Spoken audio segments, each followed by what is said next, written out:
Ma'am, start please. A very good afternoon to everybody. Thank you for taking your time out and being present here today. Today, Sreegopal Banerjee College, IQAC cell of Sreegopal Banerjee College, has organized a state-level webinar on revised NAAC assessment and accreditation process and CAS.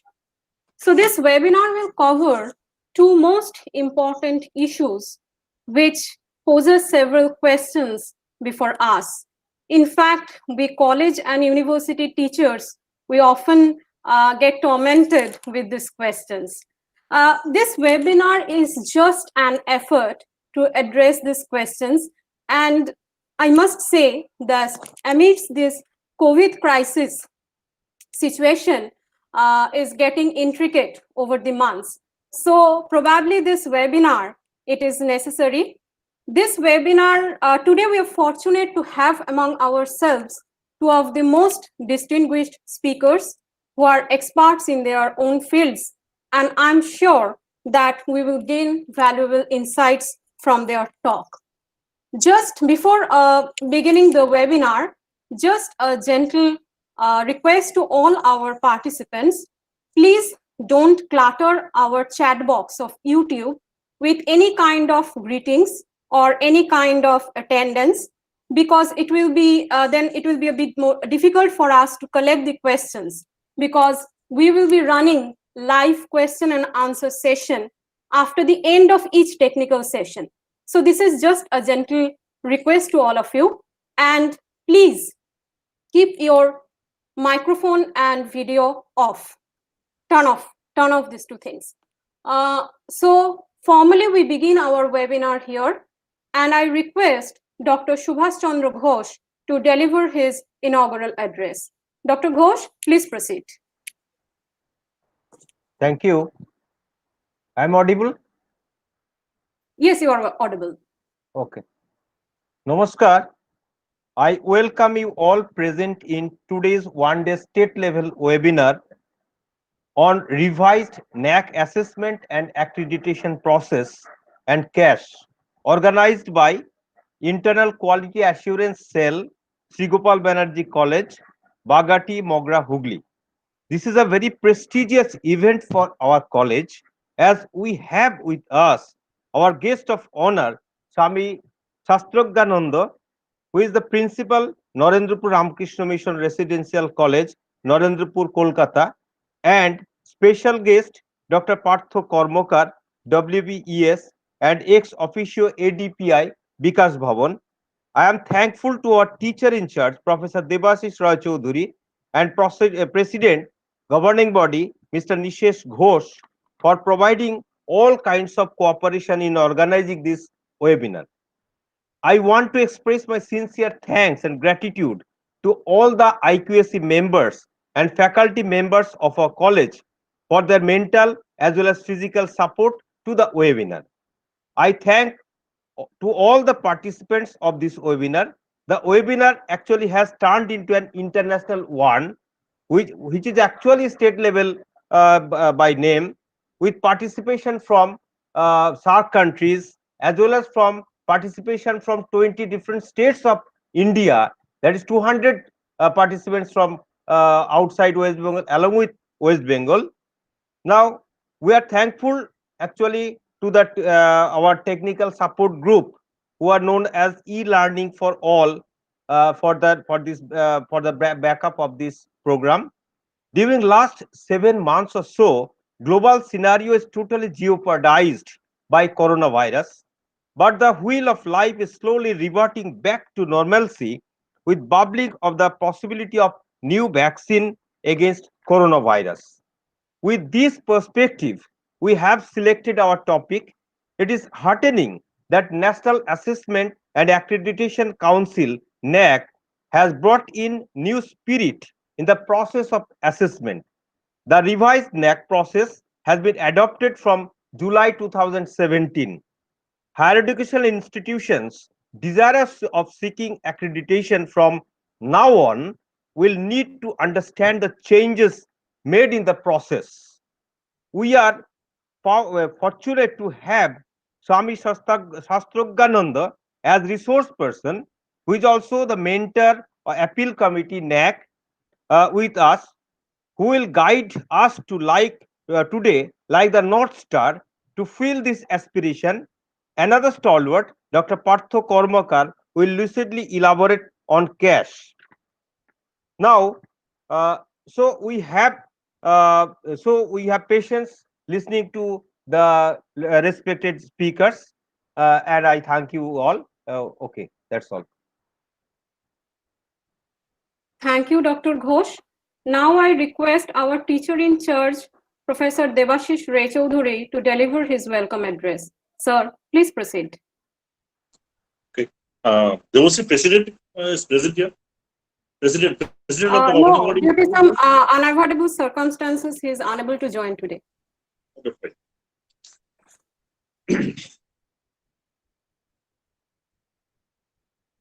IQAC coordinator Dr. Subhash Ghosh and my colleagues. The IQAC of our college has organized a state-level webinar on revised NAAC assessment and accreditation process and CAS. We have started our preparation for third cycle of NAAC accreditation when COVID-19 broke out and our preparation of NAAC came to a standstill.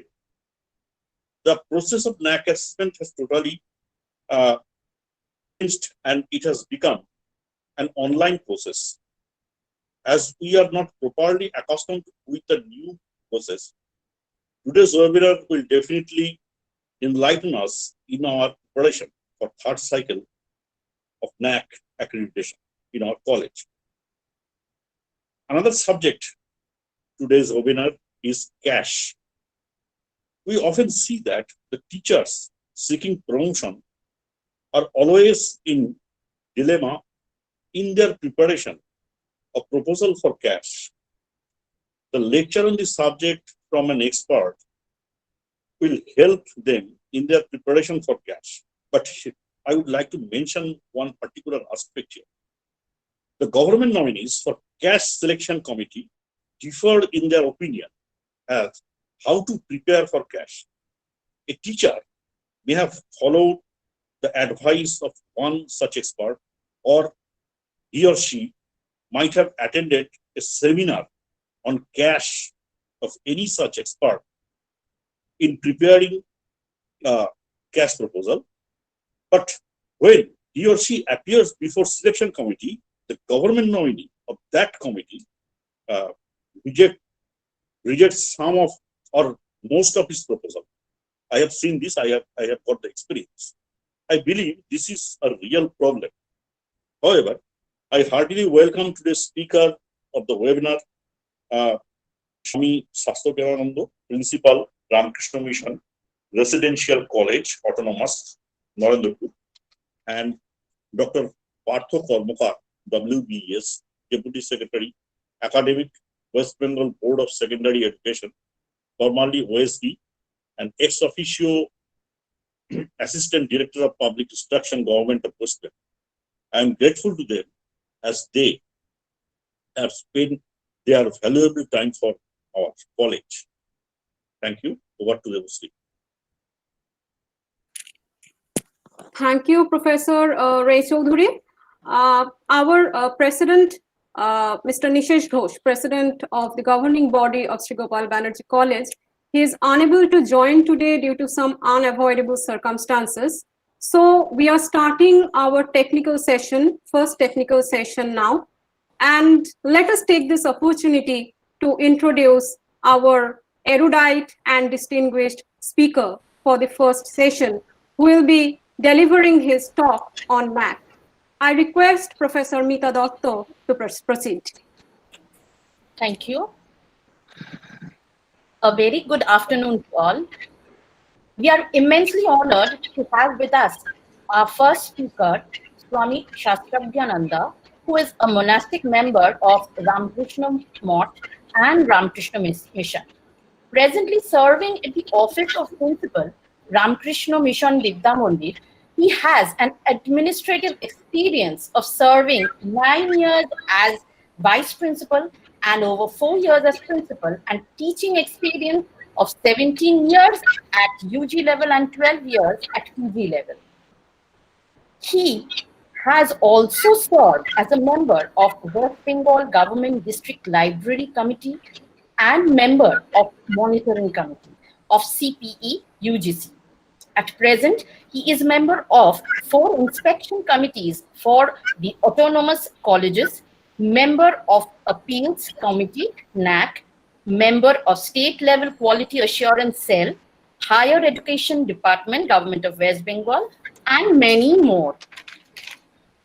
His areas of research interest are Ramakrishna Vivekananda literature and philosophy, literature and spiritualism, Gaudiya Vaishnavism and Vedanta philosophy, influence of Sanskrit literature on Indian vernacular literature, Sanskrit literary theories, modern Western linguistics, including sociolinguistics, modern Bengali literature from 19th century to the half of 20th century. Our distinguished speaker has acted as resource person in numerous national and state level seminars, orientation programs, and refresher courses. His articles are published in numerous journals, periodicals, and books. He has also co-edited 3 books. Today, our honorable speaker will enlighten us on the changed modalities of NAAC assessment and accreditation process. Without further delay, I welcome you, sir, to deliver your lecture. Namaskar. Am I audible to everyone? Yes, sir.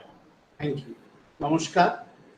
My respectful namaskar to Professor Debashish Rai Chaudhuri, Dr. Subhash Chandra Ghosh, and honorable other faculty members of this college, and also other distinguished participants who are hailing from different colleges, and also other listeners. At the outset, I just humbly mention that presently I am working at Ramakrishna Mission Residential College, Narendrapur, and also at the same time, presently I am not member of any such committees which I was earlier there, because just in this May 2020, my tenure of the as a member of General Council NAAC has been over. Earlier I was also there with them at Appeals Committee, but at present I am not member of any such committees, just it is over now. However, while working with NAAC at their office at Bangalore and also at their office at Delhi, also working with different distinguished experts from different parts of the countries, while visiting different colleges and institutes of higher learning, I have been able to gather a little experience, as many of you perhaps have also acquired. And with those experiences, naturally, I am I will now try to share some of these with you in relation with the revised manual. You see, the revised accreditation process, revised assessment and accreditation process of the NAAC is well designed, as I feel down.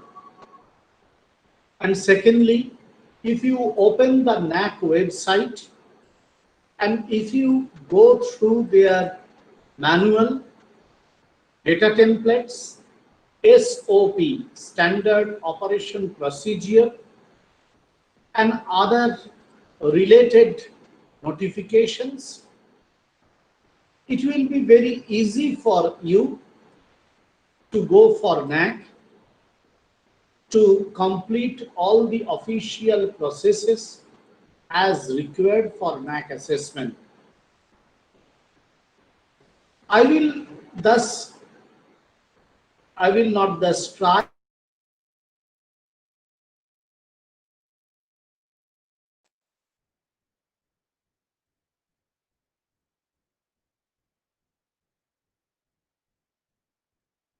It is there with the website. Everyone can read it. It is easily understandable. As I feel, it is not difficult to understand the things. But what I will want to share with you, according to me, is something different.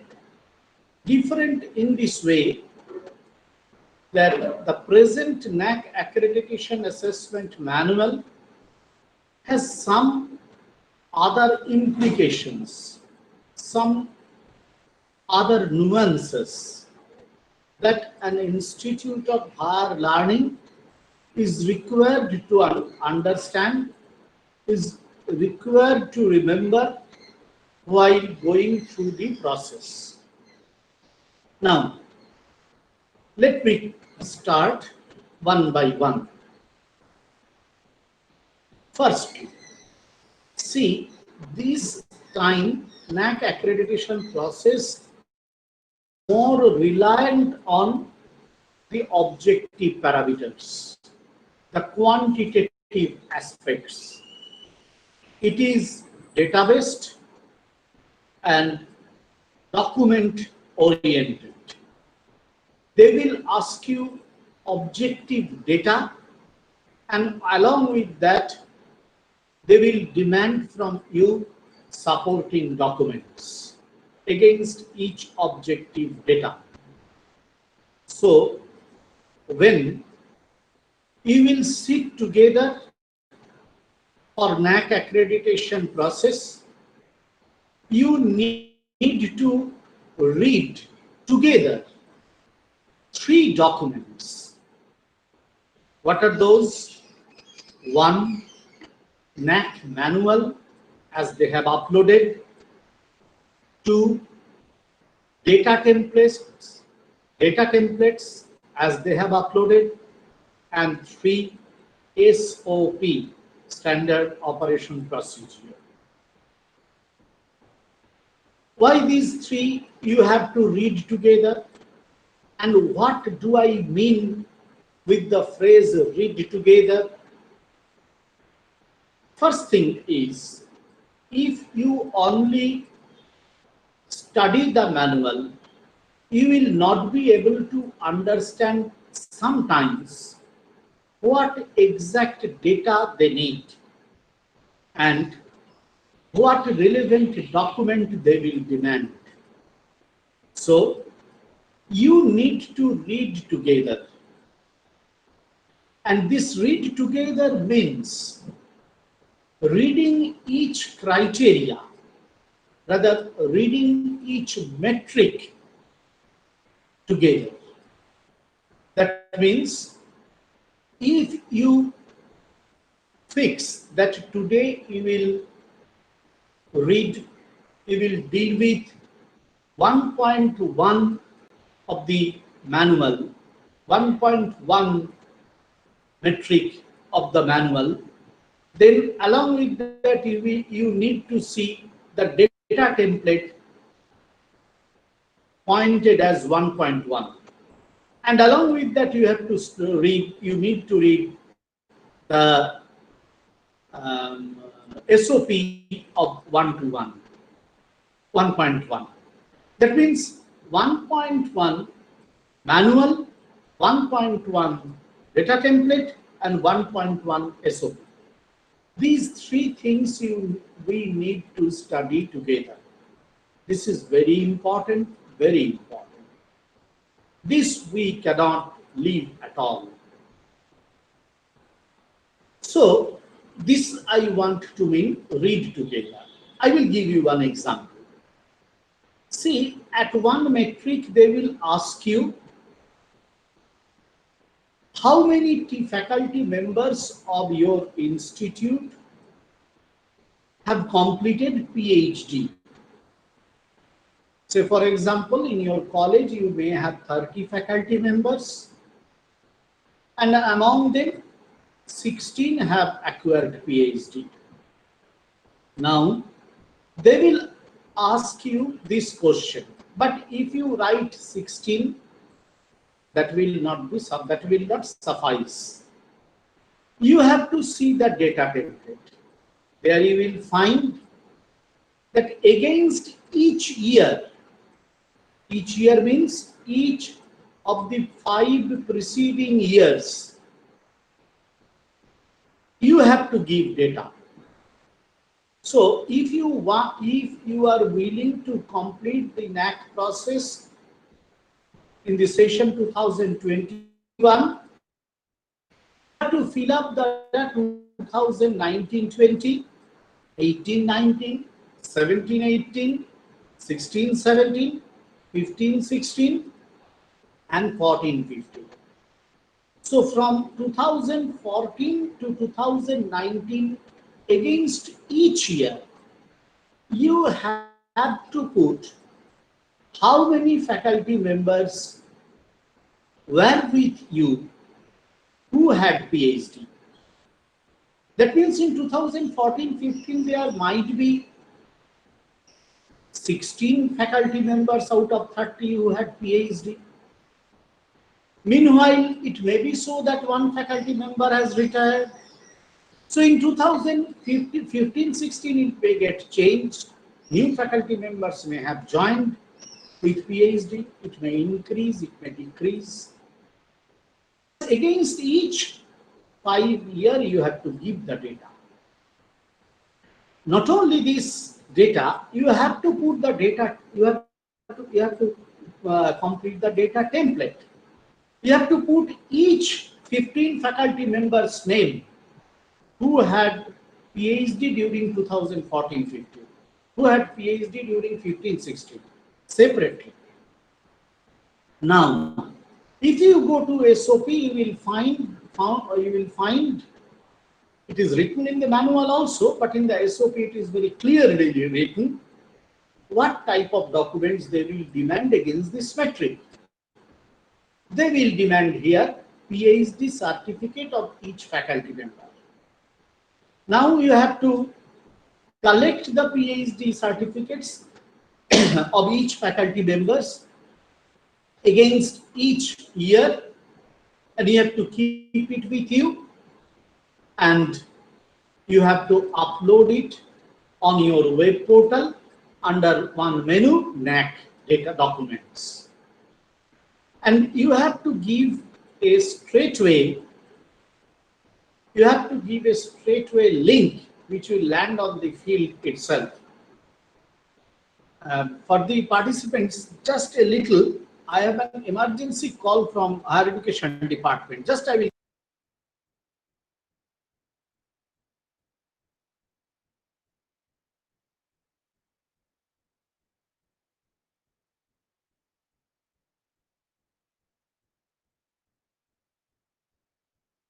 Sorry.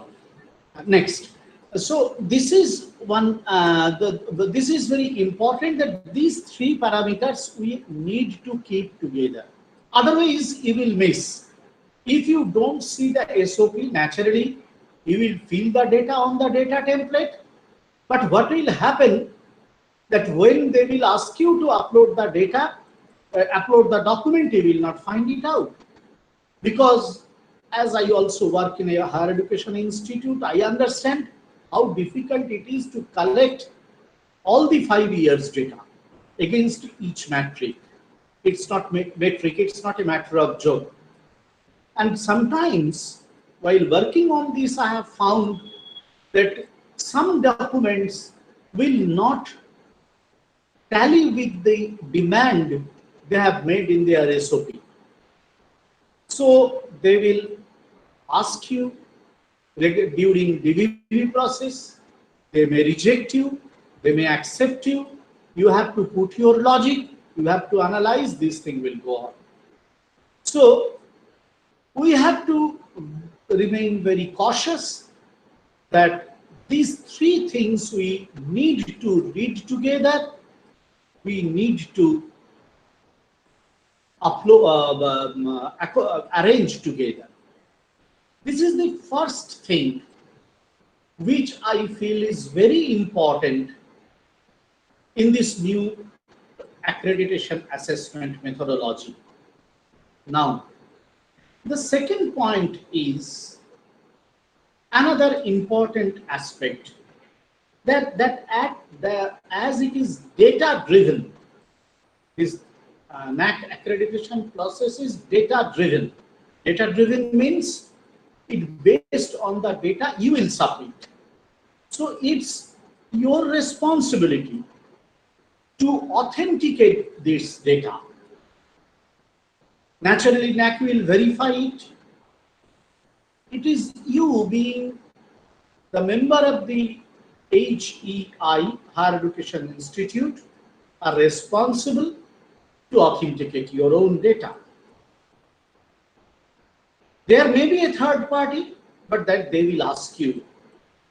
So it is very important to remain prepared beforehand with all of your documents. Yes, I have all these documents with me, arranged, synchronized, so that I will be able to answer all their queries. It is data driven, as I have told. In very least cases, there are some description, but those descriptions also in this time will depend on document. So the second aspect is very important. It is data driven and quantitative. Why quantitative? Quantitative because this time the scoring is based on the benchmarking process. What is benchmarking process? You will see, if you, I think you have read the manual very accurately. If you see the manual, there is, say for example, there is one parameter. How many students have passed the final year examination in the last completing year, or in the last 5 years? So you have told that 70% student have passed the final year examination in last 5 years. Very good. You will find that the score is there, score kept against the matrix, score allotted against this matrix is 10. So if you think that when you answer 70% students have passed on an average in last 5 years, just putting this data, if you think that you will score 10 out of 10, it will not do. As I have told, it is based on benchmarking. That means NAAC has fixed, decided that against each metric, they will keep some sets of benchmarking. Say for example, this pass percentage. They will see if 80% or more is is a score from an institute. In case of pass percentage, they will give you 4 out of 4. Now, this 4 will be multiplied with the fundamental score against this metric, which was 10. So now, if the pass percentage of your higher education institute is 80% or more, I am giving it as example, don't take it exactly. Example, if the pass percentage of your higher education institute is 80% or more, you will score 10 into 4, 40. 4 is the highest benchmarking. Now, if it becomes less than 80% but 70% or more, it will become 3. If it is becomes 70% or less than 70%, 60% or more, it will become 2. If it becomes less than 60% but 50% or more, it will become 1. If it becomes 50% less than 50% or 40% or more, you will get 0. So it may happen that against one metric, you have shown some works, you have furnished some data. But at the day's end, when the result will get published, you will see you have earned 0. Why? Because it may be so that it has not satisfied the benchmarking as fixed by NAAC. Now you may ask what the benchmarkings are. Where NAAC has put it? Nowhere. You will not get this benchmarking because NAAC believes it is confidential.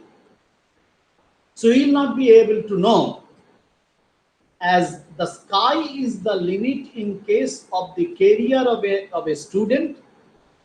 So is the same in the case of higher education institute in relation with NAAC assessment. They tell the sky is the limit for you in regarding with this quality improvement. So you go on improving. Why are you asking for benchmarking? The quality improvement will be the only goal for each college or institute. And this quality improvement will have no limit. And at the same time, we should not be complacent. Oh, we have done this much work. No, we may be satisfied with this much works, but NAAC may not get satisfied. So this is another very important aspect, data-driven and benchmarking reliant. This is very important. Third, another important aspect is student satisfaction survey. You see, earlier it was not there. When the peer team would come in our previous cycles, we have seen they have met our students, and through that meeting they have gathered some experiences and they will give some scoring. But this time it is no. There are 20 objective questions set for the students. A higher education institute will be required to send all the data of the students. All the data means name, their category, their program they are studying, their email ID and phone number. NAAC will send email ID randomly to your students. 10% or 100, whichever is less, they will send, and they will take their feedback on these 20 questions. Based on the feedback of the students, they will gather the score. Mathematically, computationally, they will create the score. Against the student satisfaction survey, 50 marks are allotted. So whatever they will, the students will give, they will make an average and they will scale it down against 4, 3, 2, 1. So if you get 3.2, you will ultimately get 440 into 3.2. That will be your score this time, 128, say for example. So this is an important factor once again in this NAAC accreditation process, that student satisfaction survey will play a very important role. Thus, you will see the total score is now not 1000 but 4000. 1000 into 4, 4000. But at the same time, it is true that in case of affiliated colleges, this time NAAC has prepared a manual very rational. The present manual, which has started operation, which has become operational from 2nd January 2020, the new revised manual, it is now operational from 2nd January 2020. You will find that is very rational. And if an affiliated college has a very arranged preparation, then it will not be difficult for it to get A grade. Surely for A plus, you need to work much hard, because that time naturally verification process will be very stringent. And for A plus, it will be extremely stringent. In the new manual, very handful, digital number of colleges are getting A plus plus. If 400 have done, I think 10 or 15 have been able to do it. So this is very important. This fourth parameter is also very important. Now, I will try to share my experiences with you on some aspect of this NAAC preparation, which I have felt is important. You see, this new manual for NAAC assessment, we need to give stress on 4 aspects of institution. 4 aspects. Which are those 4? 1, faculty related data. You have to keep prepared all faculty related data. Faculty related data means when he has joined, what is his experience, how much research he is doing, what is his publication, how much project has he acquired, all the how many refresher orientation courses he has done, how many lectures and seminars he has given. This is faculty related data. With all the documents, you have to keep these ready. Second, a large portion is student related data. Student related data means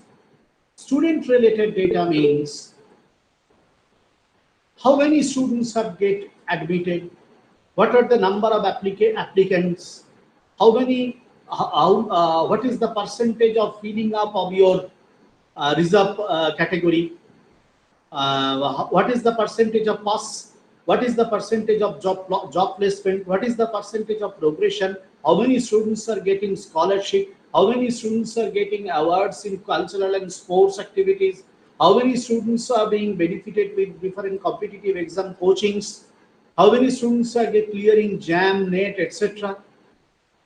These types of all student related questions they will ask you. You have to keep prepared all your data and document in this regard. Third is academics and administration of the institute. Academics and administration of the institute. With this, I want to mean, with academics, I want to mean that how many programs institute is offering, what is the transaction process, how many courses are there, what is the employability, what is the program outcome, course outcome, program specific outcome, what is about the remedial coaching, enrichment courses, what is about the certificate courses, what is about NCC, NSS, cultural activities, sports activities, outreach activities. These will include academics. And another is administrative. What is the role of the IQAC? How many initiatives it has taken? What are they doing extra? What is the innovation they are doing? What about the administration? What is the organogram? What is about the financial status of the institute? How is it being maintained? The expenditure, maintenance expenditure, the procurement expenditure, the expenditure against library, the expenditure against journal, the expenditure against your facilities. All these things will come under administration. In academics, library will also be included. how many students, what is the footfall in the library, how are you maintaining the library, what are the specialty features in your library, some in quantitative, some in qualitative, they will ask. And fourth is another important aspect, that is healthy practices and your institutional innovation and uniqueness. You see, there are different types of healthy practices they have marked and designed in relation with our environment, in relation with our personal integrity, in relation with the code of conduct of student, teachers, administration, in relation with our garden, in relation with our greeneries, all the best practices, observing the days, special days, and along with that they will ask two best practices of your institute that you have to design, you have to write on them, and one, institutional uniqueness. Institutional uniqueness. What do you feel? Why your institute, why your college is unique in your locality? What is your own opinion? What is your own observation? You have to put it down. And the peer team will come, they will tally it, and they will get scored. So these are the four aspects: faculty related data and document, student related data and document, academics come administration related data and documents including finance, and fourth is healthy practices including best practices and uniqueness. So when I come to this new assessment and accreditation procedure, I understand that this time NAAC is more down to earth. They have been able to understand that for all affiliated colleges it will not be possible to perform in all metrics as best as desired. For that reason, they have kept another beautiful thing, optional metrics. For affiliated colleges, they have chosen some metrics from which you may opt out some percentage. You will find in the manual, they have kept it, optional metrics. So if you feel that some of the metrics as they have pointed out are not suiting you, you may opt out.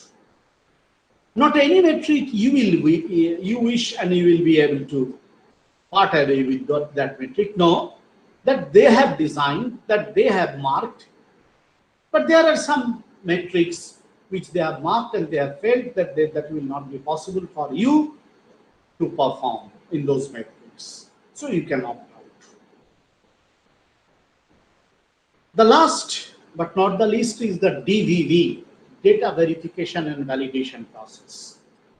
You know, this time in the NAAC manual, this NAAC assessment process, there are some stages. The first stage, you have to fill up the IIQA, Institutional Information for Quality Assurance. After you upload those data, that is completely data driven, then they will take 7 to 10 days or 15 days or 1 month. They will tell, yes, your IIQA is accepted. Once they will send the mail, yes, your IIQA is accepted, for you they will open a web portal. For you they will open you a web portal containing your own SSR. On that SSR, you will put the data, you will write the qualitative metrics, etc. For that, you will get 45 days from the date of the opening. In that 45 days, mandatorily you have to complete the SSR. You will not get any extension. So once this SSR is over, along with that, the student satisfaction survey will be going on, along with the filling up of the SSR. So once your SSR is complete, They will take it some time, 7 or 10 days. Then the data verification and validation process will start. We will see on your portal, the DVB partner is objecting something. You may ask, you may accept that, or you may give the clarification. You may raise some issue with issue management system. DVB may accept it, DVB may reject it. That's their own onus. And once the DVB process will be over, NAAC will let you know whether you have qualified the pre-qualifier. That is, whether you have acquired 30% of the total quantitative marks. If the quantitative marks is 3000, you have to at least score 1000. If you have passed the pre-qualifier in this way, they will tell you, now you get ready for peer team visit, and you will be requested to choose some dates, and then they will send the peer team, and peer team will come.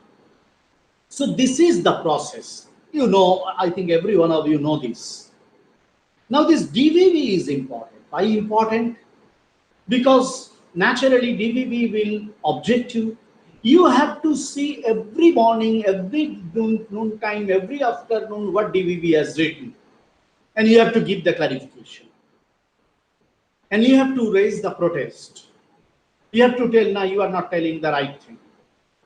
In this way, you have to deal with DVB. If you don't see DVB, that's not their onus, your onus. At the end of the day, you may find that DVB has rejected many things because you have not seen. You have not given them clarification. DVB will not be able to do anything. It's the responsibility of the college to check with the DVB clarification, to answer them. You may object, you may accept, you may reject. Whatever you want to do, you can do with the DVB. They will ask some data, you have to give data. They will ask some clarification, you have to put some clarification. So DVB in this time is also very important and new addition.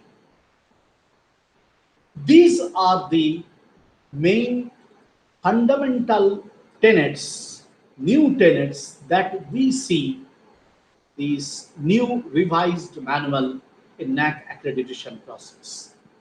In my experience, I have humbly understood that NAAC accreditation process at its present form cannot be an affair of 1 year preparation or even 2 year preparation.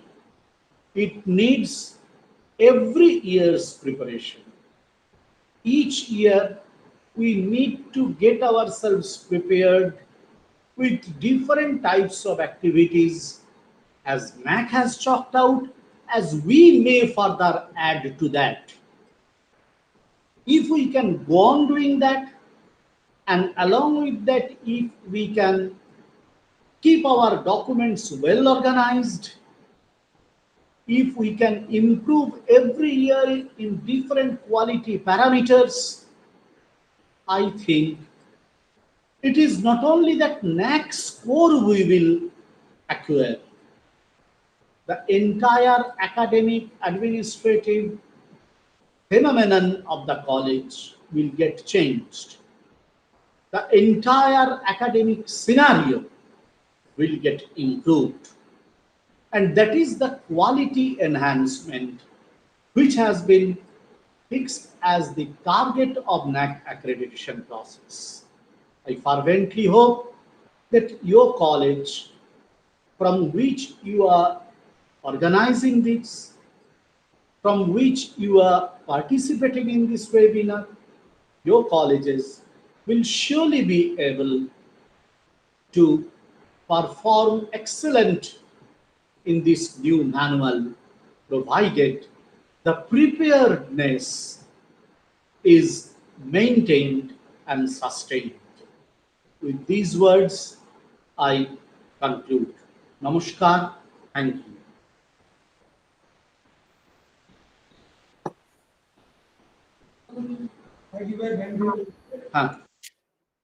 Thank you, sir, for your extensive and insightful speech.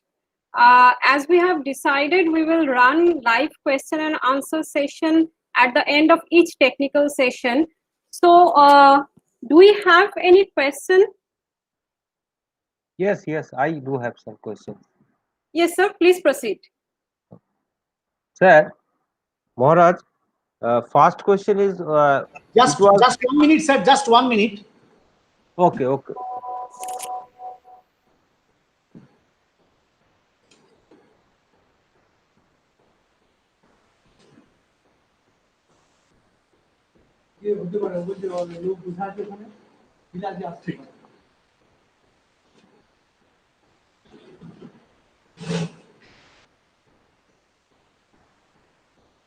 Yes, sir. Thank you. Please. Maharaj, Yes. it was a proud privilege to hear from you, and we are very much enriched from your speech. Maharaj, we are going to face NAAC. Actually, it was due during February 2019. Now we are preparing for to face the NAAC during 2021. Now we have some queries. We are going to put Please. first question is, sir, query is whether point is there whether institutional data submitted to AISHE. What does it mean? Actually, is it AQR submission of to NAAC? No. AISH is different. AQAR is different. You have to.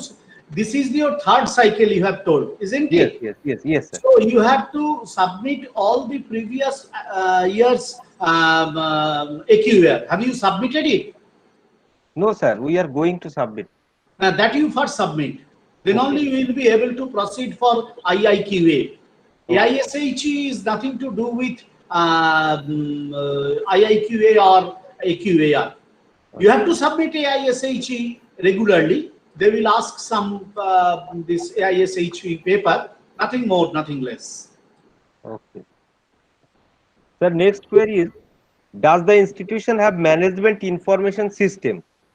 What is a management information? Management information system means that how do you inform your faculty members, your students, your guardians, your ex-students, the other people, other stakeholders in relation with the activities or the decisions of your institute.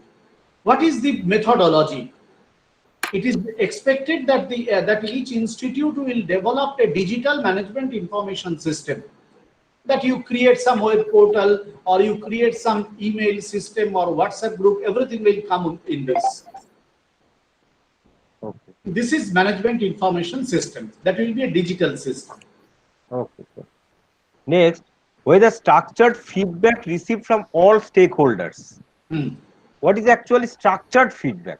These structured feedbacks means this is on the curriculum of the all the programs.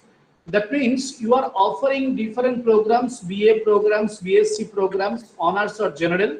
You have to obtain feedback on the syllabus of these programs on each subject from students, from teachers, from employers, and from ex-students. That you have to make a structured. That means some questionnaire, and on that questionnaire they will give you feedback, and you have to analyze it. You have to upload it on the website. Okay. This is structured feedback. Sir, regarding value-added courses imparting transferable and life skills offered during the year, our college actually has a practice of value-based education system, value-based education classes, sir. So can we show these value-based education classes? This is a regular practice. That you can show, but it is only one certificate course. It will not at all sufficient. Remember, you have to do at least 20 courses, 20 such value-added certificate courses. Okay. One course will not be sufficient. Okay. The next is students mentoring system available in the institution. We do have a career council and guidance cell. No, sir. Mentoring system is a completely different one. Against each in each department, against each subject, especially honors or general, whatever you have, for a group of students, there will be a teacher mentor. Mentor will be a full-time teacher.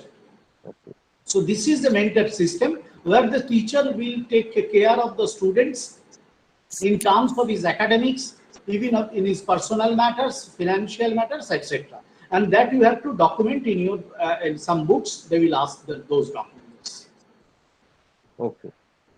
The MOU signed memorandum of understanding signed with institutions of national or international importance, other universities during the year.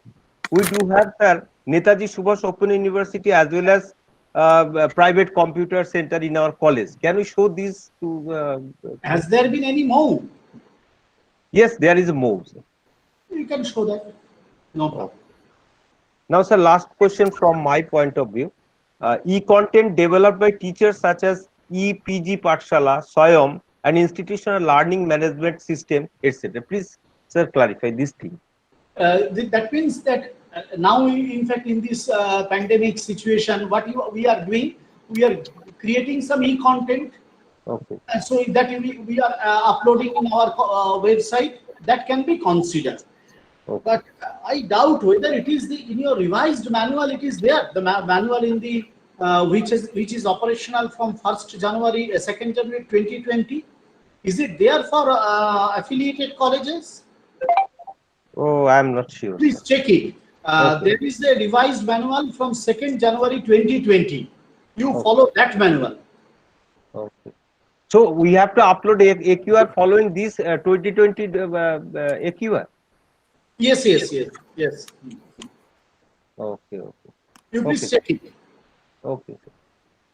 Thank you. Now that's all from my point of view. If you have any questions from chat box, Yes. Okay, sir. There are several questions from our participants. So, first question from Proshanjit Shaha. In what matrix the HEI should show the webinar that is going on during pandemic? Yes, that's a very good question. I have also I am some doubt here. For affiliated colleges, till now I have not seen. I have not seen any metric where webinars can be incorporated. However, for autonomous colleges, seminar webinars cannot be incorporated. But for affiliated colleges, seminars are there, but webinar has not been substituted. I have told them you consider it. So if they're at all considered, they will incorporate it in the metric where seminar count is being accepted in that metric. But I don't know whether they will accept it or not. That is not final. Next. Sir, second question is, can SAC be treated as full-time faculty asked in matrix? Sure. Okay, sir. Next question from our participant is, what is green audit? Green audit is being done by some accredited agencies. There are some accredited agencies. They have some certification which they have obtained from different boards, governmental boards, national or international or state boards. So they will come in the campus. They will see how much greeneries you are having as per the norms, whether you are having it or not. What is the effect of greenhouse? Whether there is any effect of greenhouse gases or not. This way they will audit the campus. This is green audit. They will also incorporate energy here. In green audit, energy is also being incorporated, although NAAC has kept energy audit as separate. Sir, another question from Prabhu Loyola. What is HRIS? H? RIS. HRIS. HRIS. Yes, sir. Pardon, I am not able to understand it. I am not able to answer it. It appears to be something new. Okay, sir.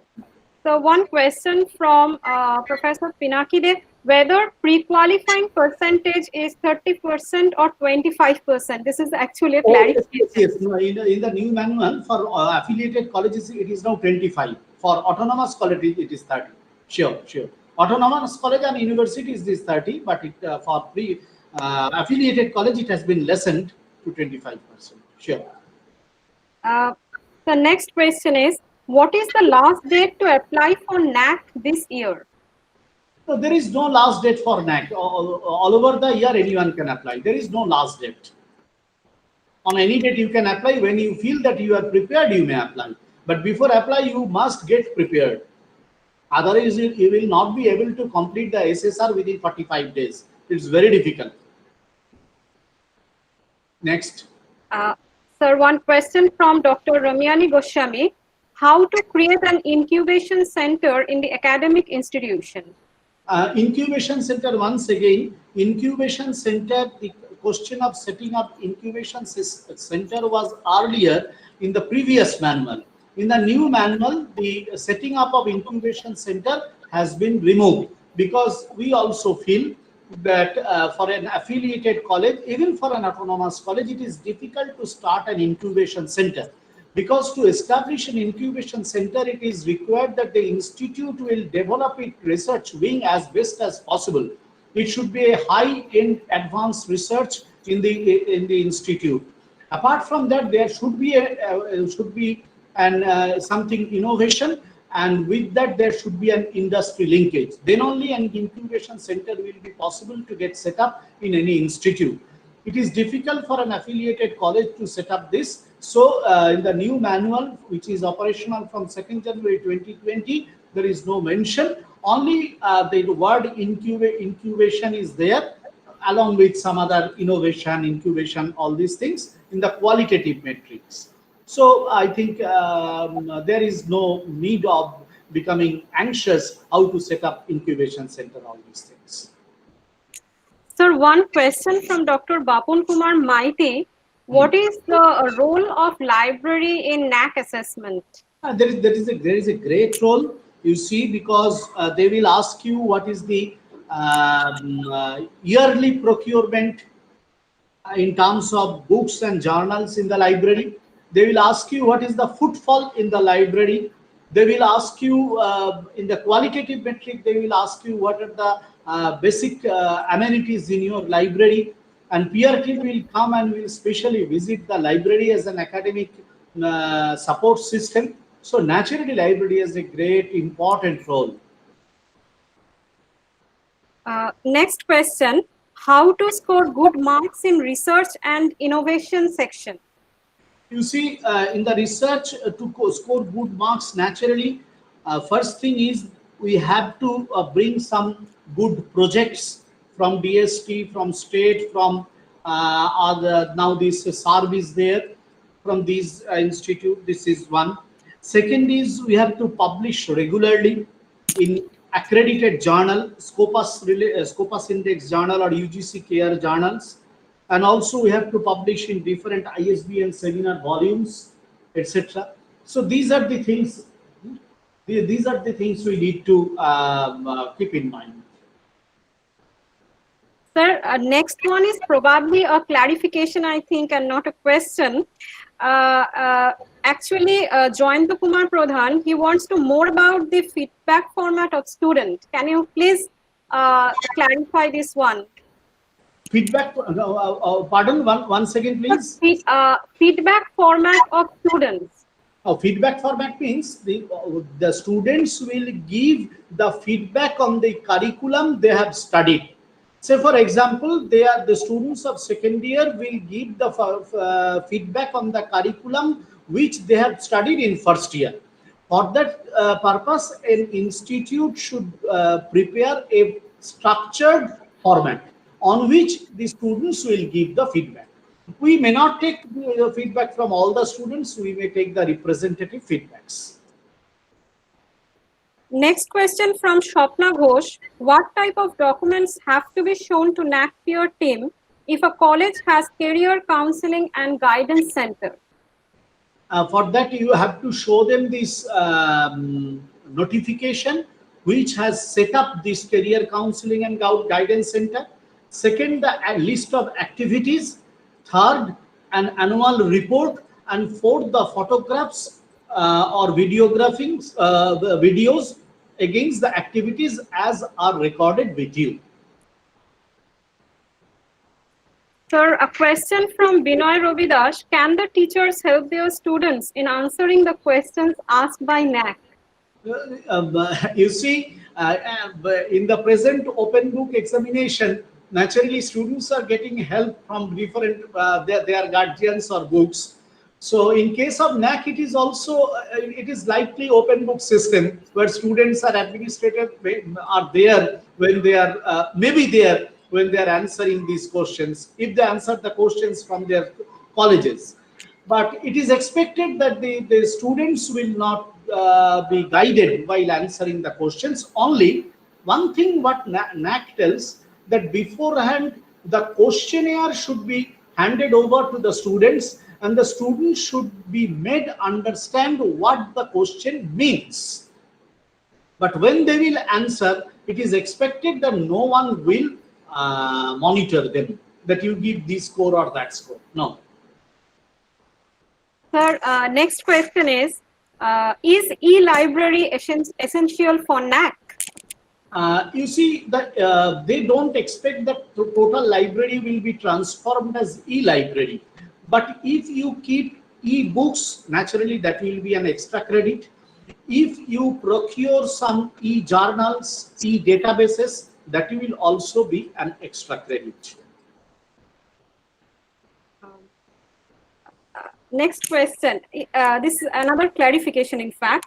Whether academic year is July to June or June to May? They have told June to May, but even if you give July to June, they will not object. So probably it is second last question, I think. Is a webinar certificate whether to be considered at CAS or not? You see, this online OPRC has been OPRC and short-term courses has been accepted, as you know. But in case of webinar, there is no such notification till date we are available with us. So we are not sure whether it will be effective for CAS or not. The experts will be able to tell. Till date, there is no such notification. Sir, one last question from our participant.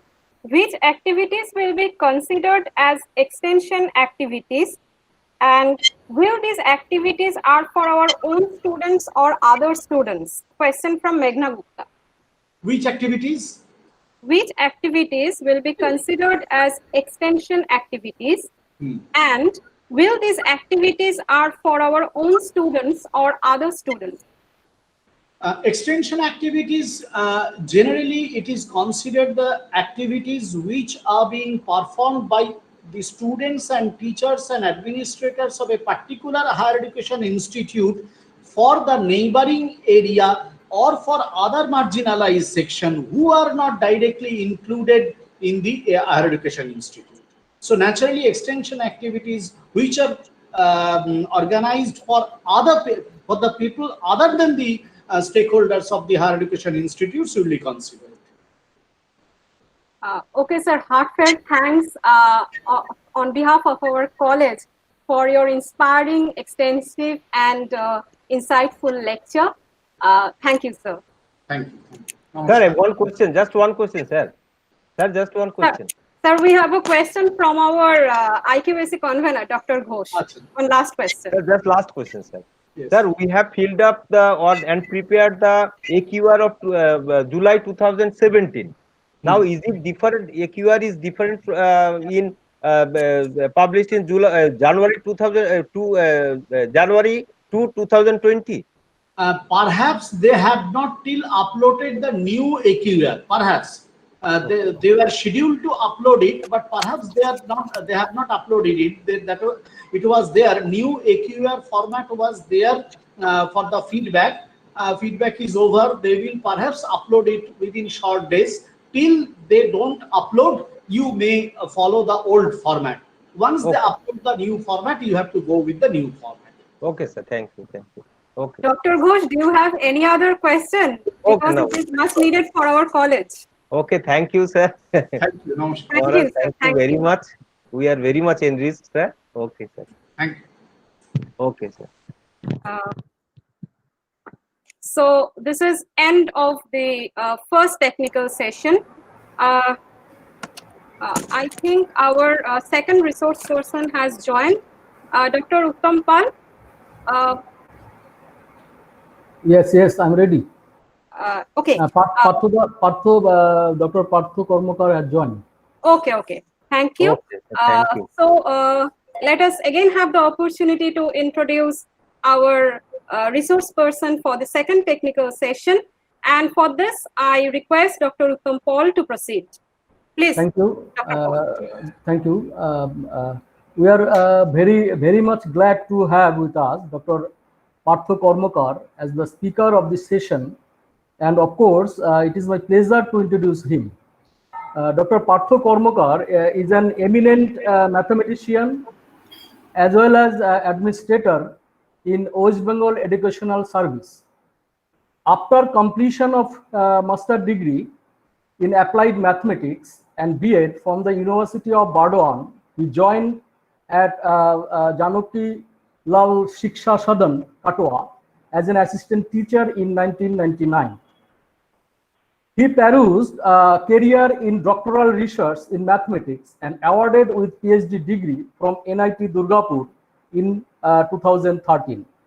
He joined in Orchuram Memorial College, Jhalda, on 14th May 2005, and as recommended by the West Bengal College Service Commission, and joined in West Bengal Educational Service on 1st March 2007, as recommended by West Bengal Public Service Commission. Dr. Kormokar has served at several government and government-aided colleges like Bethune College, Bidhannagar Government College, Jalpaiguri Government College as an assistant professor.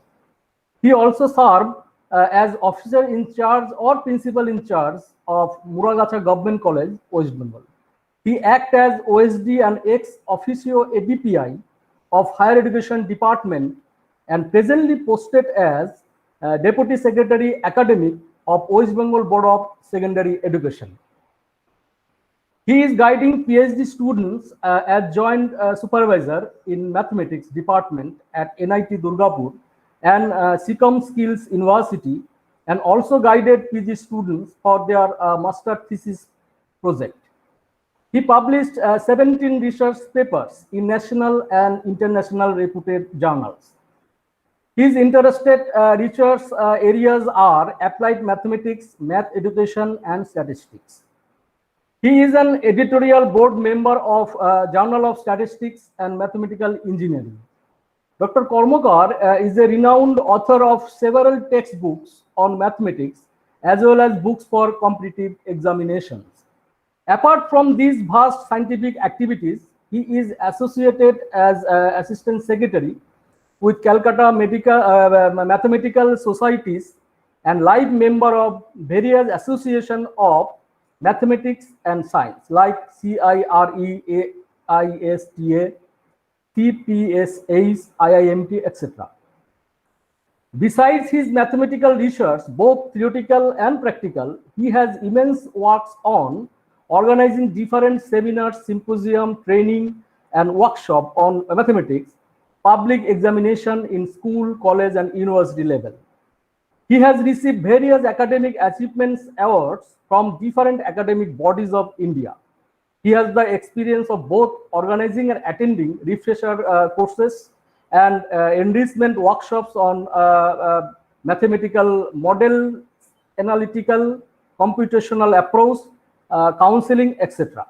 Now may I request Dr. Kormokar to start your deliberation. Please, sir, over to you. Dr. Kormokar.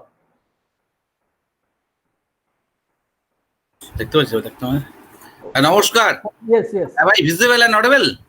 Yes, you are visible and audible. Audible. Okay.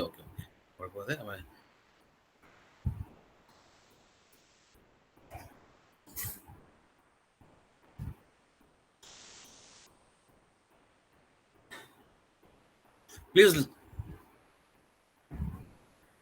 let me give a little time to share my presentation. Okay. Okay, sir. Okay.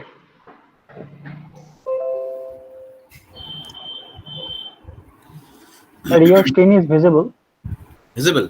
Yes. Yes, sir. Okay.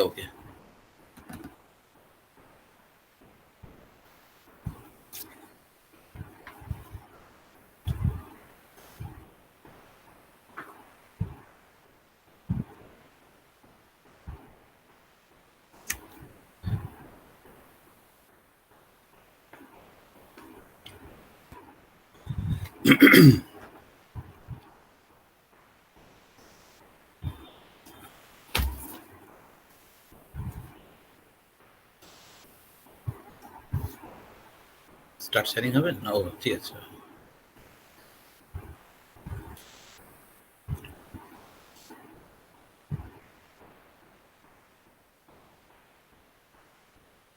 Is it visible?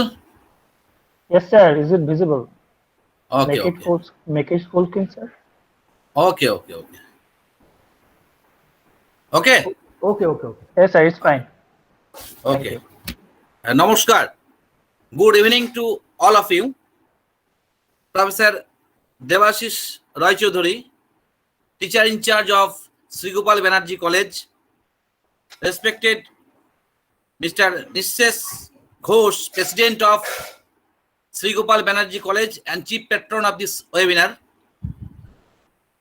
Honorable main speaker of today's seminar, Swami Shastrananjo, the Principal of Ramkrishna Mission Residential College Autonomous, Narendrapur, Kolkata, and Appeal Committee NAAC and State Level Quality Assurance Cell, Higher Education Department, Government of West Bengal. Respected Dr. Subhash Chandra Ghosh, Coordinator IQAC of this college, and my dear friend Dr. Uttam Kumpal, Associate Professor of Commerce, and other members of the organizing committee, and all my respected and dear participants of this webinar who are faculty members of different colleges and universities, not only in West Bengal but also in other states of India. First of all, I convey my sincere thanks and gratitude to the principal and the organizing committee for inviting me to share my experience on this webinar on the topic promotion of academic and administrative responsibilities of college teachers, thrusting upon their promotion under CAS. Before going into the category-wise discussion of CAS, I want to focus on some academic and administrative responsibilities of teachers related to their promotion under CAS. Before joining to an institution, that may be college, that may be university, one thinks that he or she will take the classes and perform academic responsibilities only. But my dear friends, I request all of you, you will have to take not only the responsibilities of academic activities, but also of administrative activities, not only for the institution, but also for your promotion under CAS. Preservation of raw documents. Preservation of raw documents. First one is complete academic and administrative activities. I am going to just into the deep of my lecture. Raw documents preservation.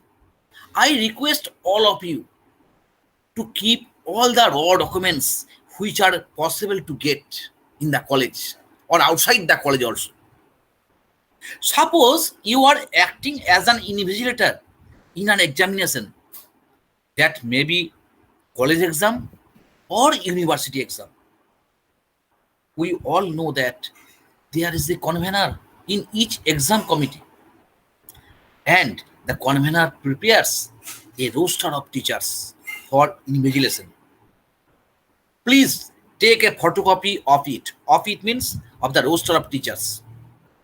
At the time of taking responsibility of one room of one exam room, you have to put your signature in the respective place of the roster. I request you to put the sign with time. After completion of examination, take a photocopy of it, and while submitting the documents, you have to sign with date. Then the difference between these two times is the time spent by you for this investigation. This document will be required when screening committee or evaluation committee will inform you to submit the paper. Suppose you are going to deliver a lecture in a seminar.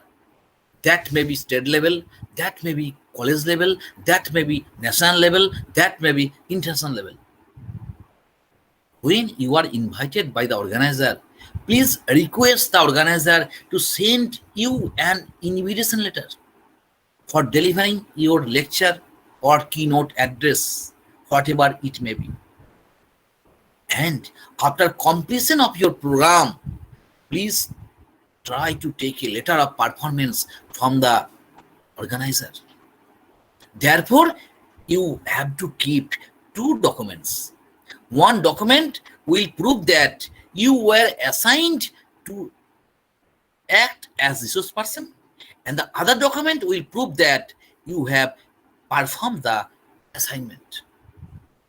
Generally, it is seen that the college authority, that is the principal, or the TIC, or the YC in case of government college, and TIC in case of government aided college or sponsored college. If there is no principal in the college, generally principal provides a certificate of performance of teachers, mentioning all the activities in a particular academic session. But it may happen that the principal may get transfer or may retire. Then those raw documents will help you. The new principal will be able to provide you the certificate on the basis of these raw documents. My dear friends, please remember, chair may change, that is principal may change, but paper will speak. Paper, you have to keep the paper. If you have the paper, if you have the relevant document, then there is no problem. Now, I want to mention some important ethical issues of teachers. Try to maintain good relation with all of your institution, from capital P to small p. Capital P stands for the principal and small p stands for the peon. Try to keep healthy relation to your hierarchy, as it is your immediate supreme authority. Please keep it in your mind that your career, promotion, leave, and other facilities depend on your duty, which is judged by your appointing authority. I request all of you to cooperate the institution in every respect. As we spend our more time in our college, so it is our bigger family. So we should maintain good relation with all. Please treat your institution as not only the second home, but also sweet home. In college, different departments and the management run hand to hand. So we have to keep well connection among staff and higher authority. We have to learn how we will manage every situation in our college, and it is highly necessitated to acquire the skill of handling workplace conflict management. We have to innovate ourselves every day in our day-to-day professional life. You might dislike a person who is in a higher chair, like principal, like vice principal, like bursar, like IQAC coordinator. But please honor the chair. I request all of you honor the chair and try to maintain the dignity when you are in discussion with the higher authority and even with your colleagues. Be humble in your appeal, but it does not mean that you will compromise to the injustice. Do not consider your hierarchy as your opposition. Mind it that they are only observing your duties. Be devoted to your service. Try to take more responsibilities besides your usual and regular duties. Do not keep yourself only in classroom teaching, but try to develop your institutions and be spontaneous in accepting and discharging your responsibilities. Keep in mind that the students are the best judge of the teacher. Always keep records of your day-to-day performance so that information can be collected in time of need. Try to complete your academic audit just after each academic year. Try to take certificate, appraisal, feedback, letter of appreciation after completion of your duties. Ultimately, we all are combined to attain the prefixed goal of the institutions. Try to be engaged in all sorts of official duties without judging the level of work, that is capital P to small p. Organize seminar, conference in your institution as it will score in CAS. Try to be engaged in different community-related activities like blood donation camp, tree plantation, and other social work, which will be discussed in detail after a few minutes. Do not take any unauthorized leave. Try to keep year-wise data relating to your contribution in examination as paper setter, invigilator, evaluator, moderator, scrutinizer, coordinator, etc. Ultimately, it can be concluded in a nutshell that if you think for the betterment of your institution, it will be returned to you. If you are devoted for the advancement of the institution, your career advancement will come automatically. Then you need not to be worried about your collection of API scores before the screening committee. You will automatically be able to acquire to the sufficient API scores in all categories. There are teachers who are from colleges, who are from government colleges, who are from government aided colleges or sponsored colleges, and who are from universities. The teachers who are from government colleges, I request all of you to follow WBSR West Bengal Service Rule Volume 1 and Volume 2. And those who are from government aided college or sponsored college, I request all of you to follow the college manual and all respective government orders. And those who are from university, please go through the respective orders and the statute act of the university. There is a prep day. We know that. There is a prep day. For every government college teachers, there is a specific GO for prep day.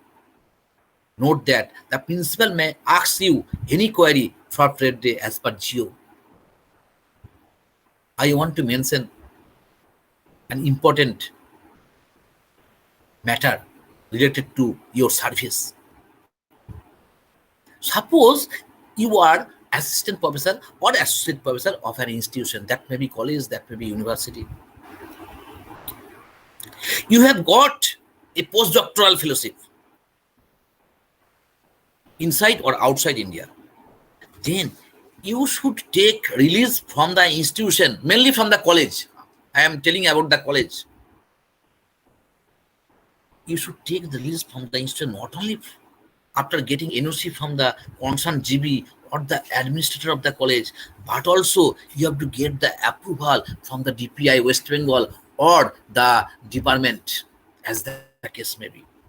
Then you will face in no problem when you will join your mother institution after completion of postdoctoral fellowship.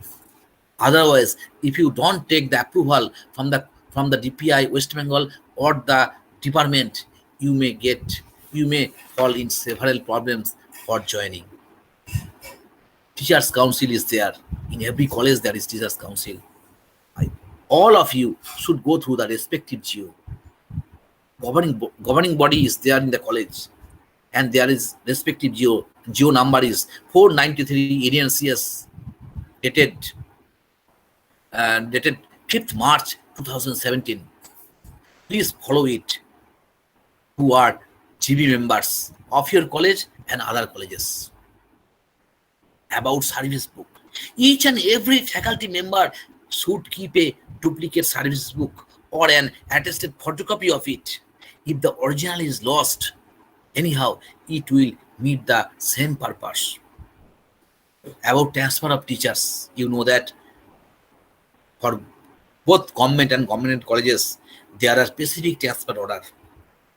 For government colleges, please see the Kolkata Gazette notification 276, memo number 276 by 2017, dated 31st October 2017.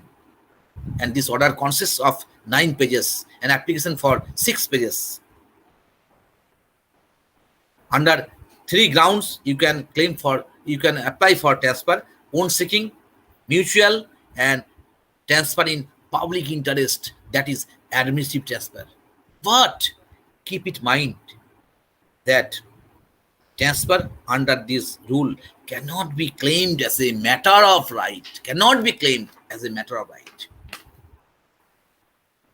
We all of know RTI Act 2005. In every college, that may be government, then maybe government-led college, that may be university, there must be a RTI section, Right to Information Act 2005.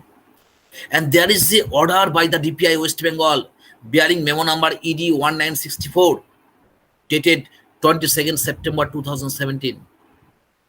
2 members will be there in every college. One is called the SPIO, State Public Information Officer. The other is called the Appellate Authority. You know that any citizen of India can apply for RTI. And the list of the persons who are the SPIO and Appellate Authority must be displayed in the website of the concerned institution. There is West Bengal Health Scheme. West Bengal Health Scheme for government college scheme is called WBHS 2008 for government employees of West Bengal, including government colleges. And there is another health scheme named by West Bengal Health Scheme for the beneficiaries of granting aid colleges and universities 2017. And GO number is 1897, dated 31st July 2017. Sastha Sati scheme is there. I am not going into the detail of it, just I am going to mention it. You can also avail the benefits of leave travel concession for full-time teachers, including librarians and physical instructors and graduate laboratory instructor also. And GO number is 375 Indian CS, dated 13th April 2017. Attestation by Group A officer. Remember that all teachers who are from government colleges are Group A officers and they can attest as government officer. Receiving section. Each office would have a receiving section. I request all of you to follow the website of different authorities like Higher Education Department, Finance, College Service Commission. Please check your email at a regular interval. If both husband and wife are in service, then there is a specific order. If their service places are different with a far distance, I am not going into the detail of it. Next, leave rules. For government college teachers, you can see everything is there. For government college teachers, there are so many leaves. For government aided college teachers, there is uniform leave rule. The rule number is such and such, and these leaves are, you can avail these leaves. I am not going into the detail of it. Just I want to mention one thing. Please remember that no leave can be claimed as a matter of right, and prior intimation is required for your leave. Next, very important thing, HRDC. You have many queries. I know I want to satisfy some of your queries. There are so many queries. First, eligibility for OP or RC, minimum experience. Which one is at first, OP or RC? Where from you can go for OP or RC? Can an associate professor participate in RC? In research methodology, is research methodology equivalent to RC? Is online OP RC applicable for CAS? Whether OP and RC can be done in a year? There are so many questions in your mind. I know it. About NOC to attend OPRC if his or her promotion date is knocking at the door. Is state-aided college teacher eligible for OPRC? Is TDA allowed? OPRC must be completed within the due date. Please remember, we must be completed within the due date. Otherwise, CAS may be deferred. Now, I am trying to answer some your queries. Number one. Please note that OP is often for newly appointed assistant professor within 2 years of continuous service, and all those teachers who require OP for getting a higher grade will be allowed. Who are eligible for OP? You will get answer from this. UGC HRDC Guidelines 2019.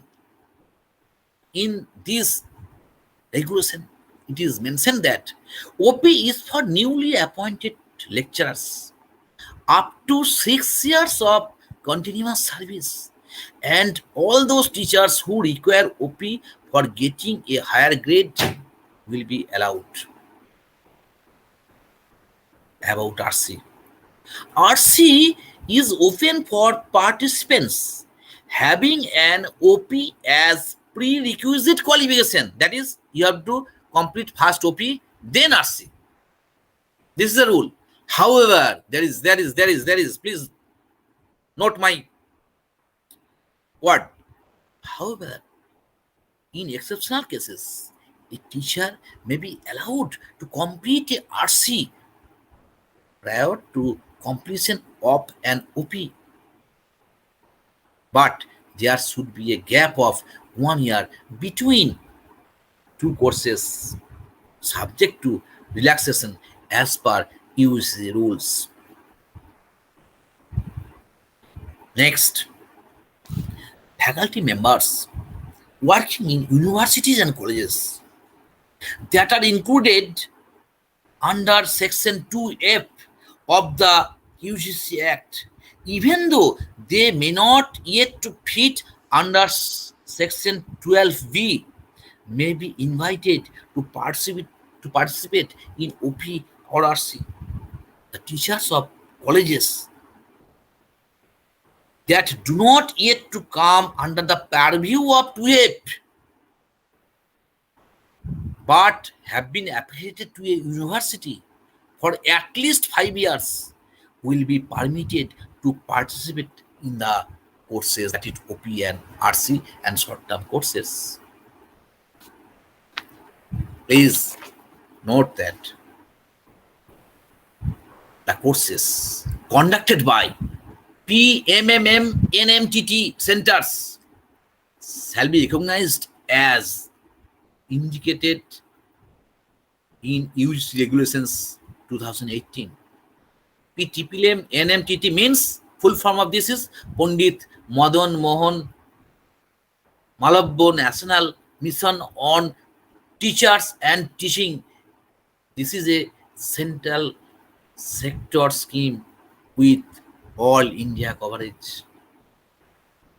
In UGC regulation 2019, part-time teacher, here Sept, in West Bengal this is Sept, ad hoc, temporary, contractual teachers who have been teaching for at least 3 academic sessions in an institution without differentiating them on the basis of the type of management which has been affiliated to a university may take part in program or refresher course, OP or refresher course to enhance their skills. There is principals meet. HRDC organizes. Why? The main objective is to inform them means the principal, about the philosophy of importance of OP and RC and persuade them for deputation of teachers in OP and RC. And number 2, enable them to understand their new roles of supervisors and facilitate reforms in higher education through appropriate modification of management systems of various levels. The latest order number 517 EDNA dated 10th September 2020. 10th September. Today is 15th September. The government has pleased to accord approval of consideration of online OP, RC and other short-term courses for the purpose of career advancement of teachers and equivalent cadres in the government and government-aided colleges in West Bengal conducted from and after 3rd December 2018. Therefore, online OPRC is valid. This is your question, and order was published 5 days ago. Therefore, you have no problem. Next, important thing for CAS, counting of past service. Counting of past service means you can understand you are now in a college. Before that, you served an institution. That may be junior high school, that may be high school, that may be secondary school, that may be high secondary school. You may come from government-aided college to government college. You may come from government college to government-aided college. You may come from private college to government-aided college. You may come from college to university. You may come from any scientific lab like CSIR, ICAR, UGC, ICSSR, ICHR, ICMR, DBT, etc.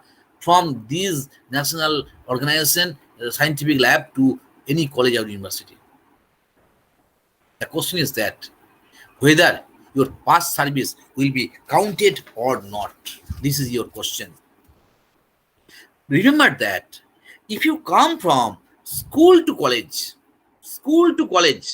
recognize school to college, that may be government, that can be government aided, you may get counting of past service are of 3 types. 1, counting of past service towards CAS. Second one, counting of past service towards pay protection. And number 3, counting of past service towards pensionary benefit. You may get counting of past service towards pay protection and pensionary benefit, but not for CAS benefit. If you come from school to college, why I mentioned you may get, there are some conditions. If you satisfy all the conditions, you may get the benefit of counting of a service, otherwise not. You must apply through the proper channel to, and certain conditions are to be satisfied to get the counting of per service. For counting of per service towards CAS, there is a specific GO, and GO number is 920 EDNCS dated 30th December 2012. Please go through the respective order. Please go through the respective order. You will get everything. I want to mention for all of you, if you want to get the orders, related government orders, if you want to get the orders or any, if you have, I know that you have many questions. I shall provide my WhatsApp number and mail ID. You may send the question. I shall try to reply at the earliest. And if you want to get the order, please mail me and please inform me through WhatsApp. I shall try to give you the order which are required to you, which will be required to you. Please write down my WhatsApp number. My WhatsApp number is 9434 572 914. Again, I am repeating 9434 572 914. Please send me text. Please text me. This is WhatsApp number, and mail ID is Partho, P-A-R-T-H-A, Partho, P-A-R-T-H-A, Partho, _ math, M-A-T-H, math, 72 @yahoo.co.in. Again, I am repeating Partho _ math 72 @yahoo.co.in. Therefore, if you have, I know that you have more questions. If you have some questions which will not be able to reply all the answers of all your questions within the stipulated time. That is why I am providing for your for any problem in future. While counting of per service for CAS, no distinction will be made with reference to the nature of management of the institution. That is, if you come from private college to government aided college, you may get the CAS benefit also. The order is 922. Where you have where the previous service was rendered, that may be private, local body, or government by the concert incumbent, provided the earlier service was in the same equivalent level. There are some conditions. If you fulfill the conditions which is written in order number 920, you may get the benefit of counting of per service towards CAS benefit. Next, I am going into the details of the department, and then category-wise discussion will be started. We know that there are so many departments in college. There is HOD. HOD is there. There is associate professor. There is assistant professor. There is professor in case of government college and university. And there are SECT, state-aided college teachers, previously who were government-approved PTT and government-approved CWTT, and guest lecturers. All are now called SECT, state-aided college teacher. And departmental head is there. I request all of you to hold departmental meeting regularly. Departmental notice boards should be there, and notice should be displayed time to time. And each and every department must have a peon book. Before start of each semester, there should be a departmental meeting mentioning agenda like distribution of syllabus among the faculty members. Meeting should end with a formal resolution, and the Duration of meeting should be noted. All meeting will be recorded with time of start and time of end. After end of each semester, an intimation that may be hard in the form of hard copy or soft copy regarding the completion of their assignments, including syllabus, etc., should be communicated to the principal. Monitoring of students should be there. Suppose there are 60 students in a class in Bengali honors, suppose 60 students, and there are 6 teachers in the department. Therefore, one teacher will monitor 10 students. That is 6 to 10. That is 60 students will be monitored by 6 teachers. All of us are acquainted with the popular term audit. Generally, audit means financial audit. But there should be an academic audit in institution. Academic audit after completion of each academic year. Hope all of you can understand what I mean to say. This academic audit includes everything related to the academic affairs, including whether assigned syllabus to each teacher has been completed or not. Please remember that when any faculty member performing some extra responsibilities like IQAC coordinator or NSS program officer or NAAC coordinator or bursar, that not only add a feather to the department but also enhance the departmental position in the accreditation of NAAC. Next, I am going into the performance-based appraisal system. Very, very important. Performance-based appraisal system. PBAS. This is the short form. PBAS means performance-based appraisal system. If your promotion is due date is on or after 30th June 2010, but before 8th December 2017, then old process is to be followed. What old process means? Old process means how many what was assigned to you, how many classes were assigned to you, and what percentage have you performed. And if your due date of promotion is on after 8th December 2017, then new API-based PBAS will be followed. Revised PBAS. That will be discussed by me today. Presently, in West Bengal, since this is a seminar, state level seminar for college teachers of West Bengal and university teachers of West Bengal.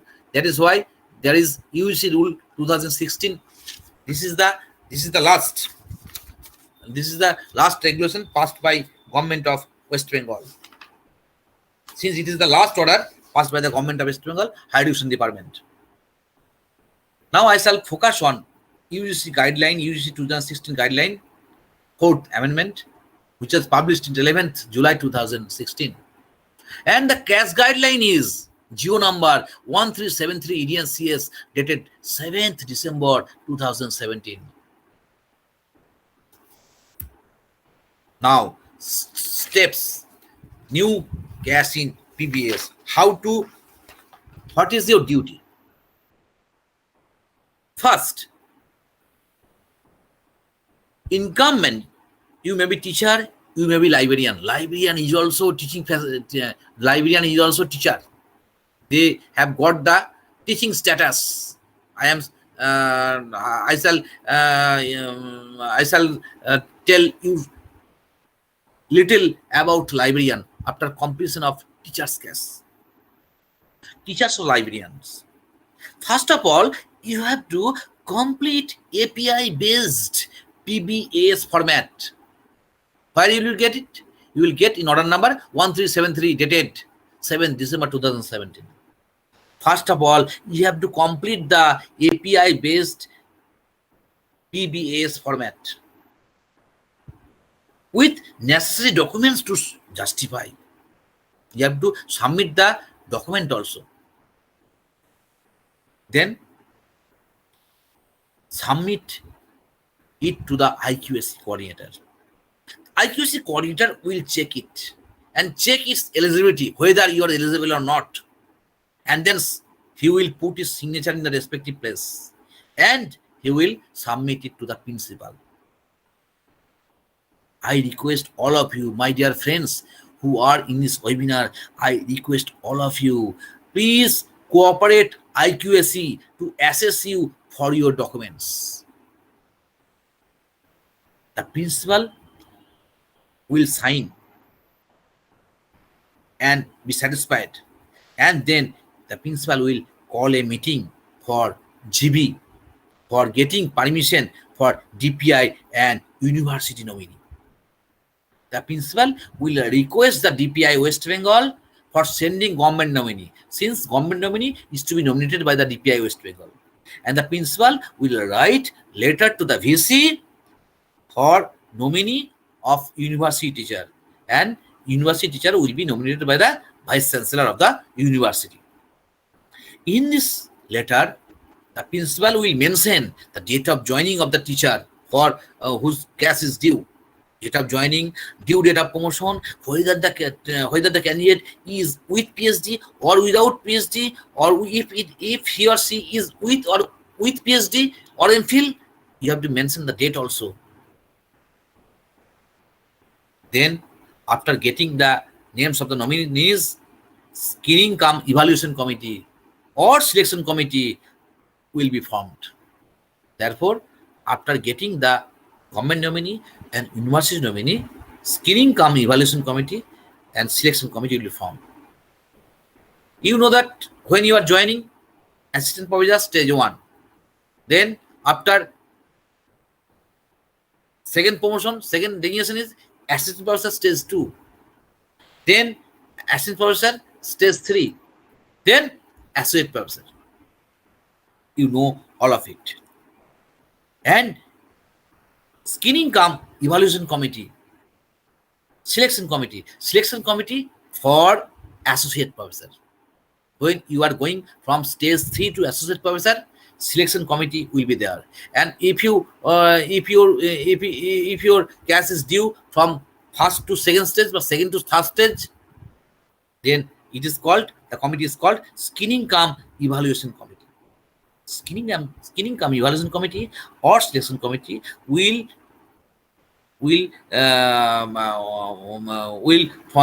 there is a form C.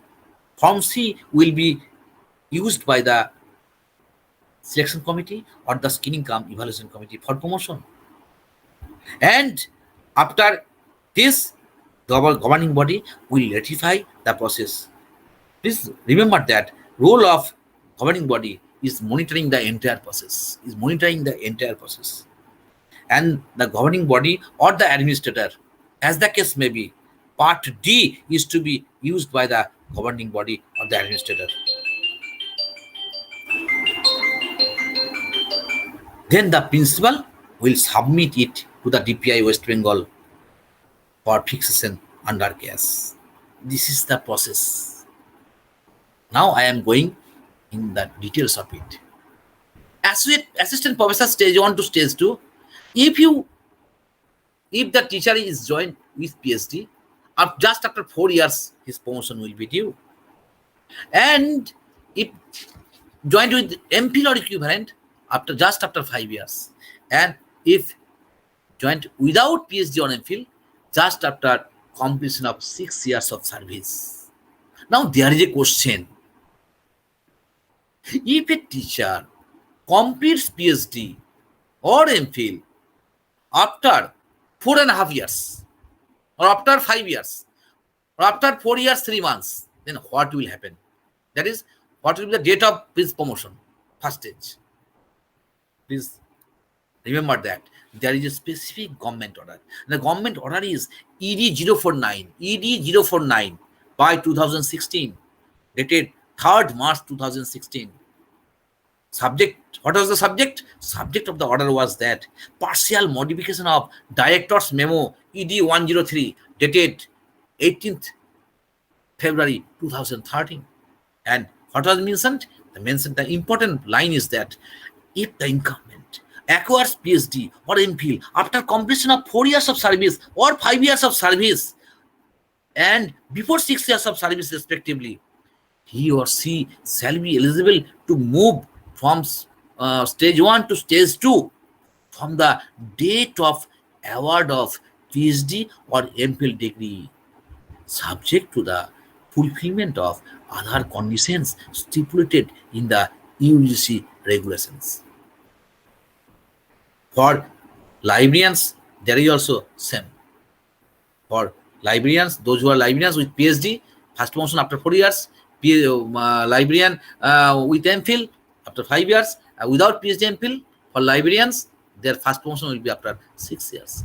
And for assistant professor stage 2 to stage 3, 5 years of service in stage 3 after 5 years of completion. And from assistant professor stage 3 to stage 4, 3 years of service in stage 3. This is the minimum time period required by you to get the next promotion. Eligibility. If you want to move from stage 1 to stage 2, then you require one OP and one RC. If you want to move from stage 2 to stage 3, one RC or equivalent only. And if you move from 3 to 4, one RC or equivalent or short-term course. And 3 publications if you are without PhD. If you are PhD, you have to you must have 1 publication, and if you have MPhil, 2 publications between joining and till the promotion of stage 4. This is OPR. This is API calculation before 8th December 2017, and after this, the memo number is 1373, dated 7th December 2017. Category 1. There are 3 categories. Category 1, Category 2, Category 3. Category 1, Category 2, Category 3. Category 1, teaching, learning, evaluation. Teaching, learning, evaluation. I am discussing first category 1, and there are 3 sub category. First category ki teaching, learning process. But assistant professor, direct teaching hours per week 16, assistant professor 14, and professor 14. Calculation of direct teaching hours. For assistant professor, maximum score is 70. Maximum score is 70. Here, category 3, in category 1, teaching, learning, calculation of direct teaching hours is 70. And this score will be calculated by how many total hours, actual hours spent during the academic year, divided by 7.5 for assistant professor. And for associate professor, 7.75.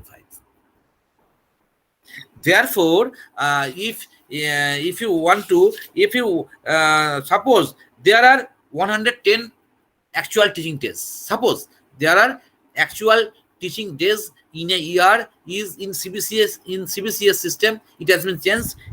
Suppose it is 110 actual teaching days, and you have to, if you take 5 classes regularly, then 5 into 110, that is 550. 550 hours you have spent totally in an academic year, and if you divide by 7.5, you will get it is 73.33, and there is maximum score is 70. Therefore, if you take 5 classes regularly in 110 actual teaching days in a whole year, then your score will be 73.33. But there is maximum is 70, you will get 70. But suppose there are 100, you have taken 5 classes in 100 days. Therefore, total number of hours is 500 hours. 100 into 5 hours divided by 7.5, it will be converted to 66.66. That is, you will get 6.66 out of 70.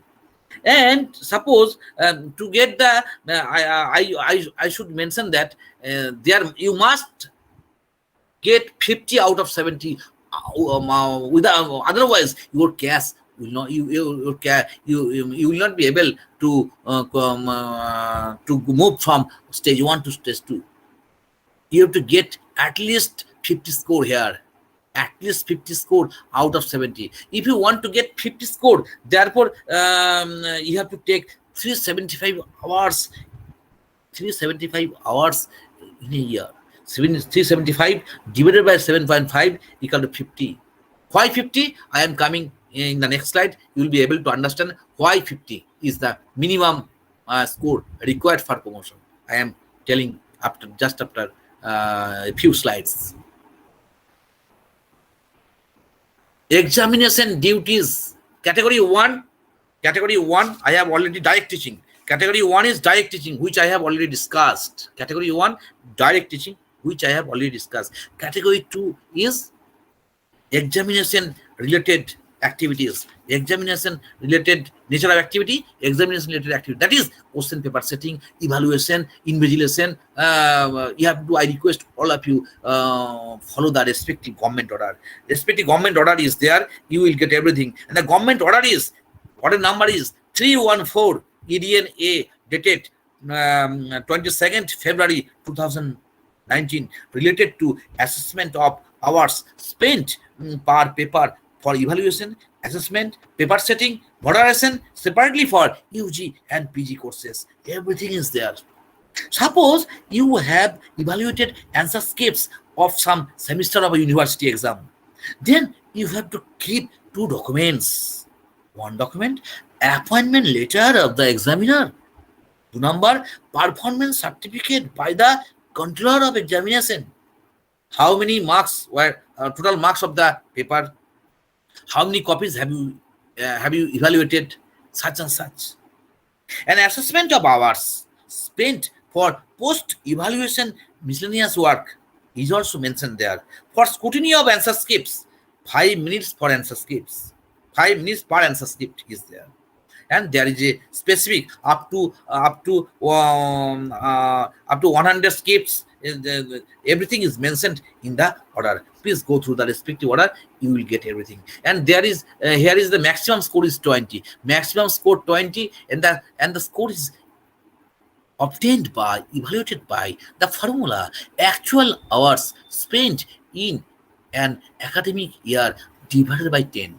Therefore, if you want to get 20 here, you have to attend 20 hours. You have to spend 20. You have to spend 200 hours in an academic year in question setting, evaluation, invigilation, everything, including all. It is very easy to get it. Everyone who regularly comes in the college and performs the duties assigned by the college, there will be no problem. I think so. And category nature of activity is innovation teaching, including monitoring, syllabus, course designing, teaching methodology. There is 10. There is 10 total. API score is maximum score is 10, and for assistant professor this is 15, and the maximum score 10, and this score will be calculated by the formula actual hours spent in this category divided by 10. That is, if you can spend 100 hours in an academic year, you will get 10 out of 10. That is in this two sub in the nature of activities second and third, it is very easy to get the marks. But in category 1, nature of activity direct teaching, you must get 50. Please see how you may get the score here. Innovation teaching, use of suppose use of ICT or computer aided methods, PPT. Please keep all PPT presentation in a CD. If you are university teacher or you are a member of board of studies of university, then you may get API from updating of courses, curriculum design. but you have to keep the paper. How many hours have you spent in this category? That is why I want to request you, when you are invited to a meeting, just take the photocopy of take the letter, and when you are going to the meeting, going to attend the meeting, start of meeting and end of meeting should be there. Otherwise, hours cannot be calculated. In every respect, when you are doing some duty, that may be academic, that may be administrative, please try to collect document with hours. Otherwise, it will not come into you cannot calculate how many hours have you spent in this category. If you organize or conduct popular program, then there is API, and you have to keep the document. And you have to keep the document with hours. How many hours have you spent here? And the calculation is this: total hours spent in this category divided by 10 is the score. Next, category 2. The category 1 is complete. Category 1 in teaching, learning, direct teaching.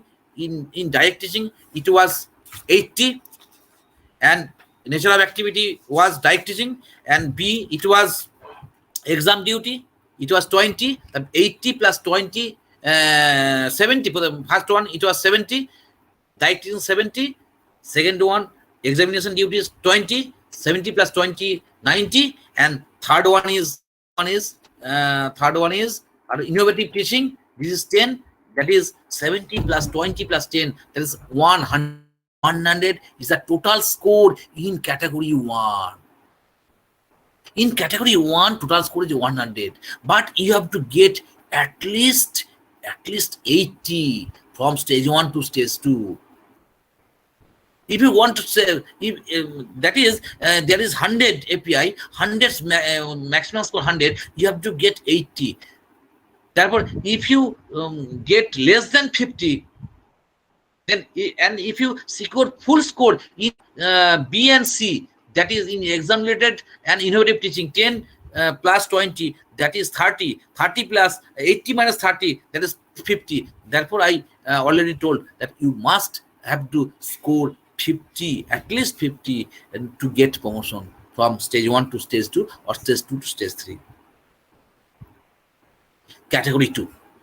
Category 2, student-related activities, student-related co-curricular activities, extension and field-based activities. First, I want to mention that there are, you can see, and you will get everything in the format. Those who require the format, I shall mail all of you, those who want to get the format. There is discipline-related co-curricular activities, that is remedial classes, career counseling, study visit, educational tour. If you go to the educational tour, you are staying 3 days for educational tour. Then how many hours will be calculated? Someone may say that we were there 24 hours in a day. There were 24 hours into 72 hours. No, not at all. Remember that the maximum 8 hours per day can be claimed by an incumbent. 8 hours per day. Though you are spending all the time with your students, with your colleagues for the college activities, but we know that 80 hours per day can be claimed for this type of work. If you claim for API for remedial classes, I request all of you. Remedial classes means not only for the poor students, but also for the good students. Suppose the students who are advanced students, remedial classes are also required for that. Suppose students of physics honors, chemistry honors, mathematics honors, they want to appear at the IIT JAM for MSc in IIT. Therefore, remedial classes should be there for advanced students. But you should keep in mind that it must be mentioned in the routine, either in the routine, or you may take the approval from the principal before taking these classes, and that should be maintained properly. Next, Next, there are so many other. There are cultural, there are sports, there are there is NSS, there is NCC. If you are a program officer, if you are member of NSS also, you may get API score. How many hours have you spent here? We know that in NSS there are two types of programs. One is called regular activities and the other is special activities. For special activities, 7 days, you know that 7 days. The teachers who are engaged in special activities, they will get more API in this category. But it should be maintained that in every day, and it should be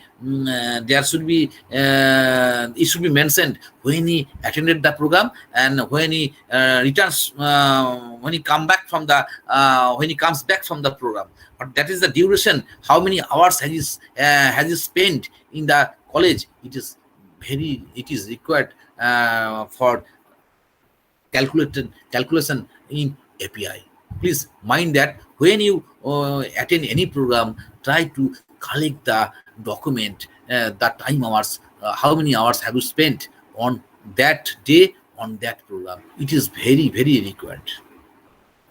Next, category 2, contribution of category 2, contribution to corporate life and management of the department. It should be mentioned that here is maximum score is 15. Maximum score is 15 means category 2. Maximum 15 means you can understand there is maximum score 15, and the API calculation is how many hours have you spent divided by 10. That is 150 hours. If you can spend 150 hours in a particular year, particular academic session, you will get 15 out of 15. And in category 2, contribution to corporate life and management of the department and institution through participation in academic and administrative committees and responsibilities. If you are taking the charge of TIC or similar charges, or dean in case of university, or chairperson or convener, and other duties which require regular office hours for its discharge, and participation in board of studies, academic and administrative committees, there is maximum API is 15, and this API will be calculated by how many hours have you spent during the academic year divided by 10. That is, if you can spend 150 hours in an academic year, you will get 15 out of 15. Category 2, professional development activities, participation in seminars, conference, short-term courses. Remember that in these short-term courses was included in category 3 in the old format. But in new format, it is included in category 2. Participation of seminars, short-term course, industrial experience, talks, lectures, and such. You will claim for API in this category. Next, category 3. I shall sum up all the categories. After a few slides, you will be able to see it. Category 3 is research activities, research and academic contributions. Research and academic contributions in this category. Category 3, there are six nature of activities. One is nature, research and academic contributions. Research papers published in journals. UGC CAS journal, it is 25 per publication. Research papers published in other reputed journals as notified by UGC, 10 per publication. For faculty of sciences such and such, or faculty of language, it is mentioned there. If you are the writer of a book with ISSN, ISBN, or web book, if it belongs to international level, it is 30, API is 30, national level 20, state local is 15. Book chapter, part chapter, if it is international, it is 10, if it is national, it is 5, part chapter, you may claim for the category 3. Next, A is this research publication, research papers. B is book means publication of book. C is nature of activities, research projects. If you have research projects, if research project with grants above 30 lakh for science teachers and 5 lakh for humanities, then you may get 20 API. And if major project with grants rupees 5 lakh to 30 lakh for science and 3 to 5 lakh for humanities and others, it is 15 API. And this is written in this. You can see it, and when you will get the geo, you will get everything. I need not discuss in this portion. For consultancy projects, amount mobilized with a minimum of rupees 2 lakh, 2 to 10 lakh, it is 10. Or for patent, it is for international level, it is 30, for national level 20, state level 10, and local level 5. For science patent or technology transfer or product or process, or for arts teachers, a major policy document prepared for international bodies like WHO, UNESCO, UNICEF, etc., central, state government, local bodies. And the API is same. For international it is 30, national 20, state 10. State 10, local 5. If you go through the order, you will get everything is there. Please go through the respective order. I request all of you, without order, you cannot move. Order, please see the orders. Category 3, invited lecture. Nature of activity, invited lecture. And it should be mentioned that maximum 20% of minimum can be taken from this part. International, if you present paper in international level, get 5 per paper, national 3 per paper, state 2 per paper. And if you deliver lecture as keynote speaker or deliver lecture as invited speaker as just person in an international seminar, you will get 7 per lecture. If it is national, you will get 5 per lecture, and if it is state or university level lecture, you will get 3 per lecture. And if there is MPhil student under you, if degree is awarded, 5 per student will be you will get 5 per student. And if you for PhD student, if PhD degree is awarded, and if you are one of the supervisors, you may claim 15 API for the API 15 API from this. And if your the thesis is submitted by your student, then you will get, but degree not awarded, thesis submitted, you may claim 10 API. There is fellowship. If you get fellowship, there are so many academic bodies. If you get fellowships from academic bodies like international, if it is international, you will get 15 per award. If it is national, 10 per award, state level 5 per award. And last one is e-learning module. You know that e-learning module, self-content published somewhere, YouTube, Twitter, Google Scholar, website, blog. I am not going into the detail of it. E-Parsatla, etc. 10 per module is there. 10 per module is there. Augmented in publication. X plus augmented marks equal total marks. X maybe 25. It is if it is UGC care journal. It is if it is other than UGC care journal, it is 10. And augmented mark is will be 5 if the impact factor is less than 1. And if the impact factor lies between 1 and 2, it is 10. If impact factor lies between 2 and 5, it is 15. And it is if it lies between 5 and 10, it is 20. And impact factor is greater than 10, is 25. That is, if you publish a paper whose impact factor is more than 10, that is augmented marks is 25, and main marks UGC is 25. That there are 50. You will get 50 if you are the sole author. You may get 50 in one publication if the impact factor of the journal is above 10. If the impact factor of the journal is less than 1, but it has impact factor, then 25 plus 5 is 30. It is the if you are the only and sole author, only you are the main author, only you are the author. There is no other author. And if you are first author or PI or corresponding or supervisor or mentor, then you will get 70% of the total will be shared equally, and for others 30% equally. This is the minimum requirement.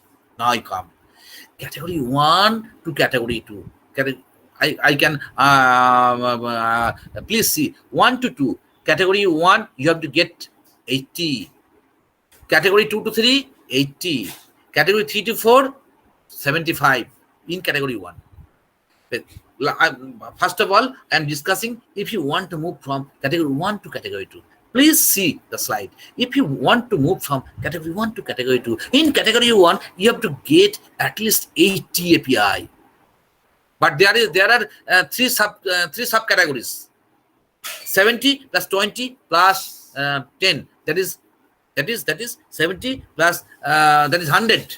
Out of 100, you have to get at least 80. Otherwise, your promotion, you will not get your promotion.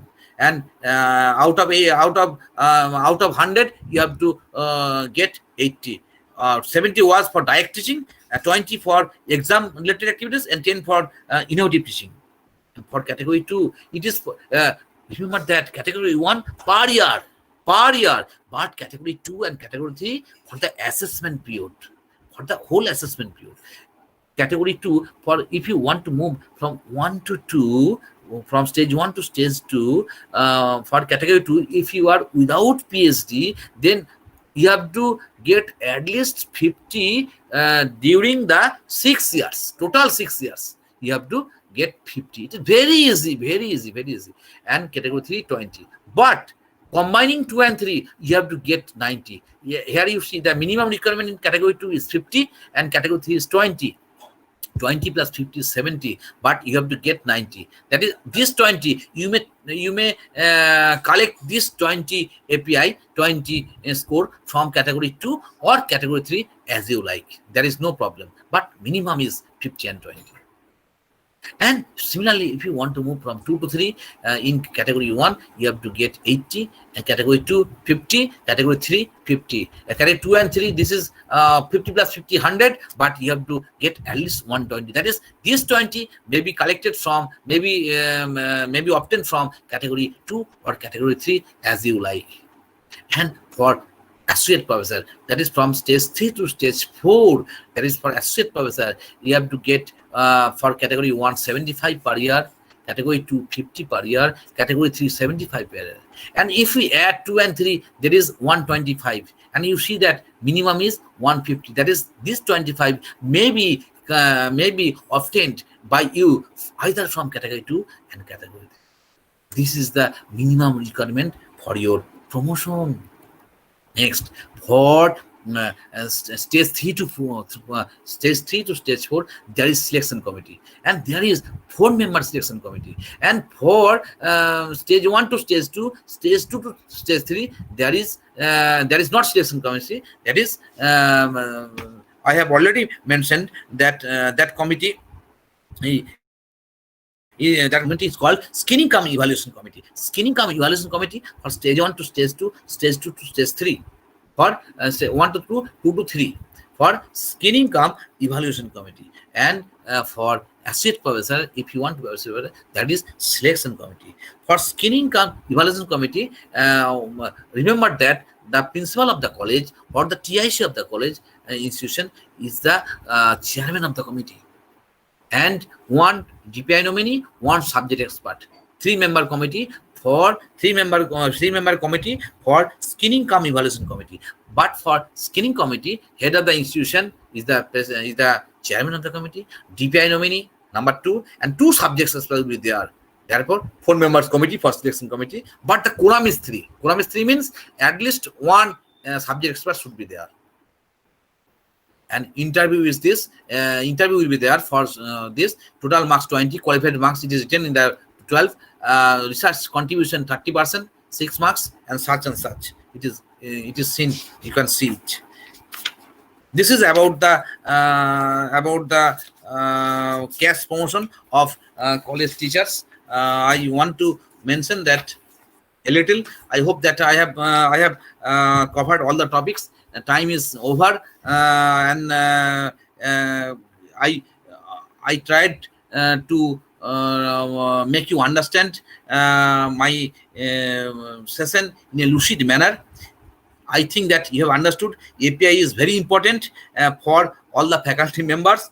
I know that already I told that I have given my WhatsApp number, my mail ID. If you have any question which will not be able to answer during the stipulated time, you may ask me anytime. You may WhatsApp or anytime you may mail me. I shall try to give the reply.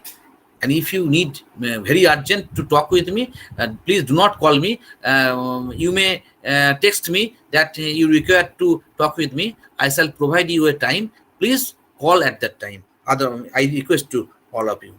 Thanks to all, to the organizer, to the college principal, particularly my friend Dr. Uttam Pal, for inviting me to share my experience on this topic.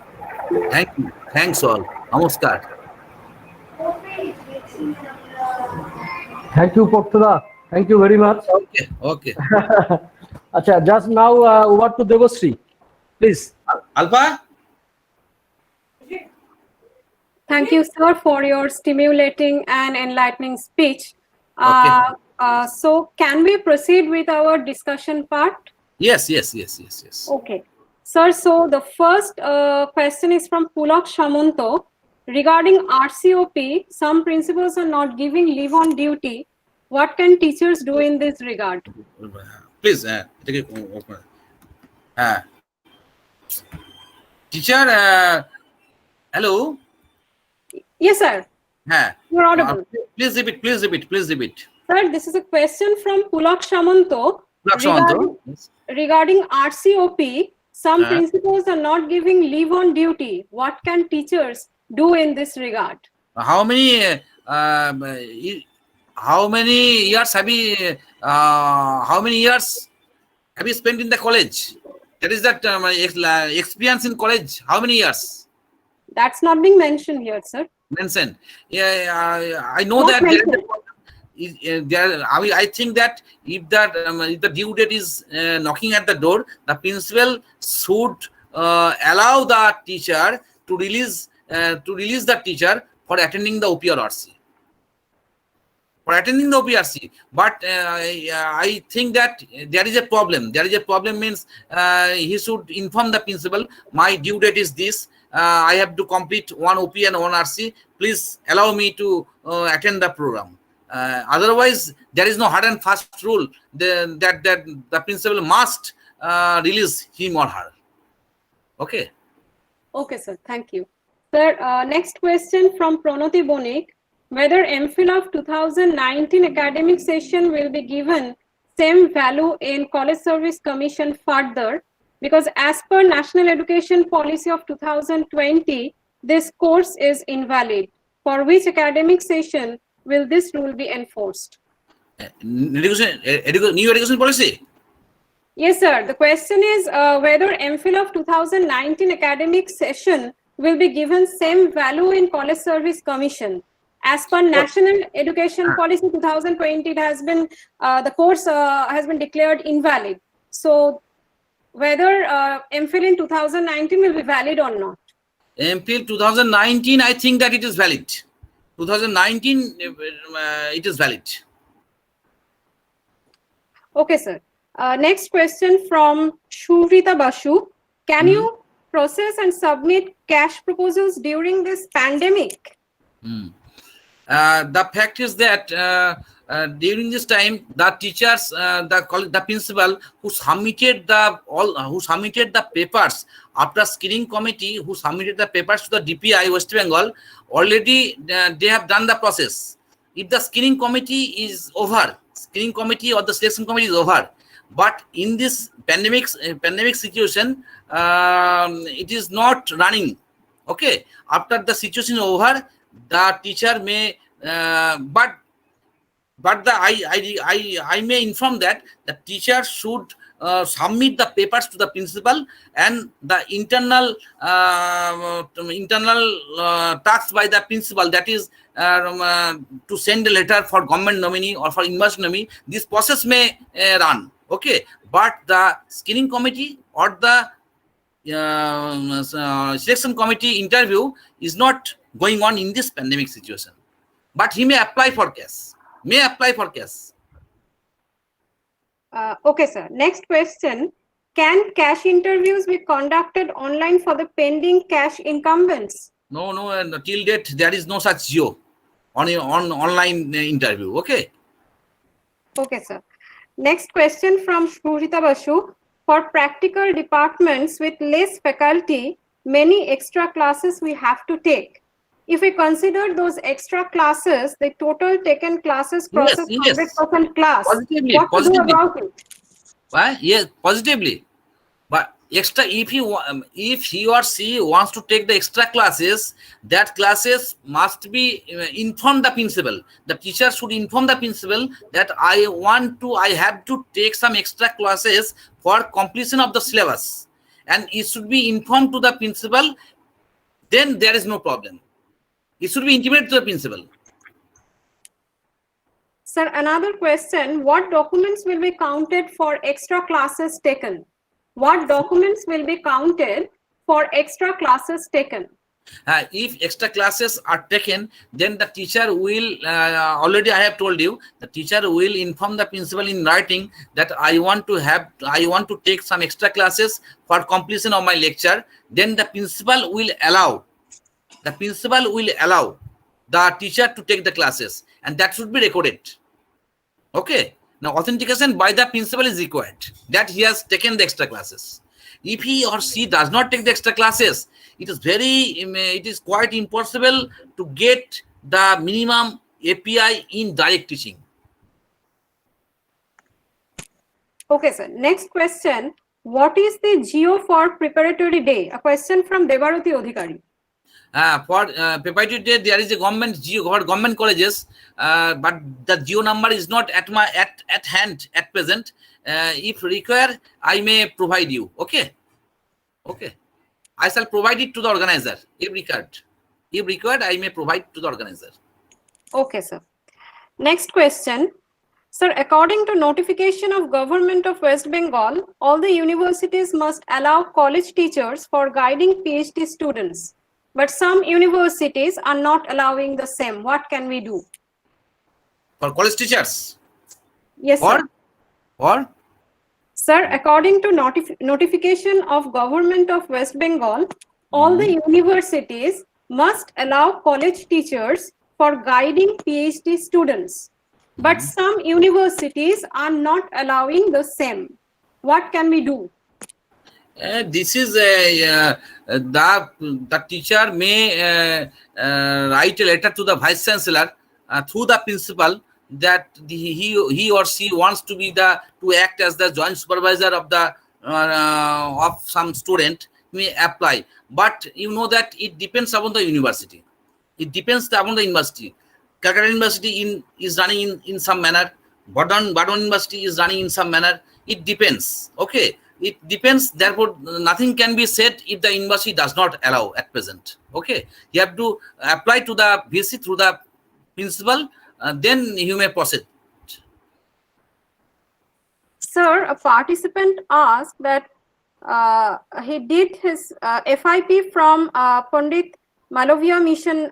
Yes. It is under MHRD, not HRD. It is valid. So will he get the benefit in cash? Yes. Of course. I have already mentioned in my lecture. Pandit Madan Mohan Malavya teachers training and education. It is valid. Okay. Okay, sir. Another question. A promotion from stage 1 to stage 2 due on 11th May 2016 and is currently under process with IQAC. He want to know whether to undertake a RC for his next promotion on 11th May 2021. Can he apply for the RC at present or not? Yes. Yes, of course. He must complete the OP or RC within the due date. Otherwise, CAS will be deferred. Though first promotion is due, but his promotion must be promotion on the due date of promotion will be the main date. That is 2016. Okay, but within the 5 years, that is within 2021, he must complete one RC. Otherwise, his CAS will be deferred until he completes the course. So next question, promotion is due on 18th September 2018, but RC was completed on July 2019. Will he get the promotion benefit? No, no, no, no, no, no, no, no, no, no, no. No, if it is completed within 2018, Sir, please repeat, he has please repeat. added one thing that Please he has participated in teachers training program organized by CMS during 14 days. Will that be counted? CMS means Calcutta Mathematical Society. Calcutta Mathematical Society. I think so. Mathematics subject teacher. The subject of the teacher is mathematics. I think so. I request all the participants who are in this webinar. I request all of you to do the OP, do the RC courses from the from the HRDC, Human Resource Development Center courses. It depends whether CMS, I think that he may get API from this for short-term courses, but it may not be considered. It may not be considered as refresher course, equivalent refresher course. Sir, there are several other questions. Yes. How to calculate duration of time to organize a seminar? Very important question. Very important question, and this question will also come whether if someone presents a paper in webinar, whether the certificate is valid or not. In webinar, there is no specific geo. That is, it cannot be concluded at this time since there is no specific geo.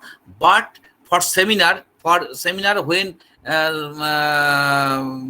I request the teacher to keep the program of the seminar. Program of the seminar means start of the program and end of the program. There is a program list, and that should be authenticated by the respective convener of the program. Okay, and that is a document. If he wants to participate in the seminar, then he will have to show two documents. One document, he participated in the seminar, certificate of participation, and the second one, the program schedule, where it is mentioned that when it starts and when it ends, and that should be authenticated by the respective convener of the program, seminar, or the conference. Okay. Okay, sir. So next question. We are participating in the webinars, and will we get benefit in the CAS score? I have already told there is no such geo till date. Until the geo is published, nothing can be concluded, madam, at this point. Okay, so there are no more questions, I think, from participants' end. I request my colleagues from our college, if you have any question, you can directly ask sir. You can unmute your microphone and you can ask sir.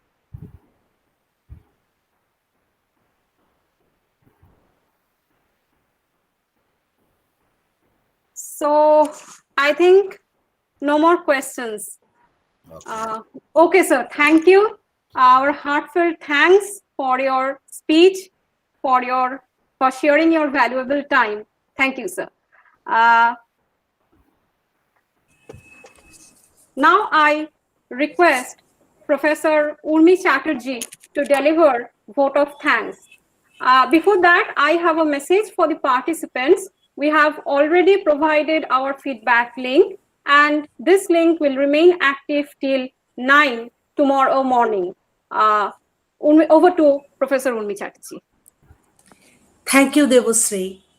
Now that we have come to the end of today's webinar, I, on behalf of Sreegopal Banerjee College, as well as the college IQAC team, take the opportunity to express my heartfelt gratitude to the esteemed erudite speakers, Swami Shastrogananda and Dr. Arthur Kormokar, that they have so warmly allowed us to claim a good proportion of time for this webinar from their extremely busy schedules. This really means a lot to us. We are greatly honored to have had them with us. In the technical session 1, the resource person was revered Swami Shastrogananda, the principal of Ramakrishna Mission Residential College, Narendrapur. He elaborated on the changed modalities of NAAC assessment and accreditation process, The suggestions and recommendations that have come from Shamiji were very useful from the perspective of what our college required. We needed some technical guidance to face the accreditation process. His counseling definitely served a great utility from that point of view.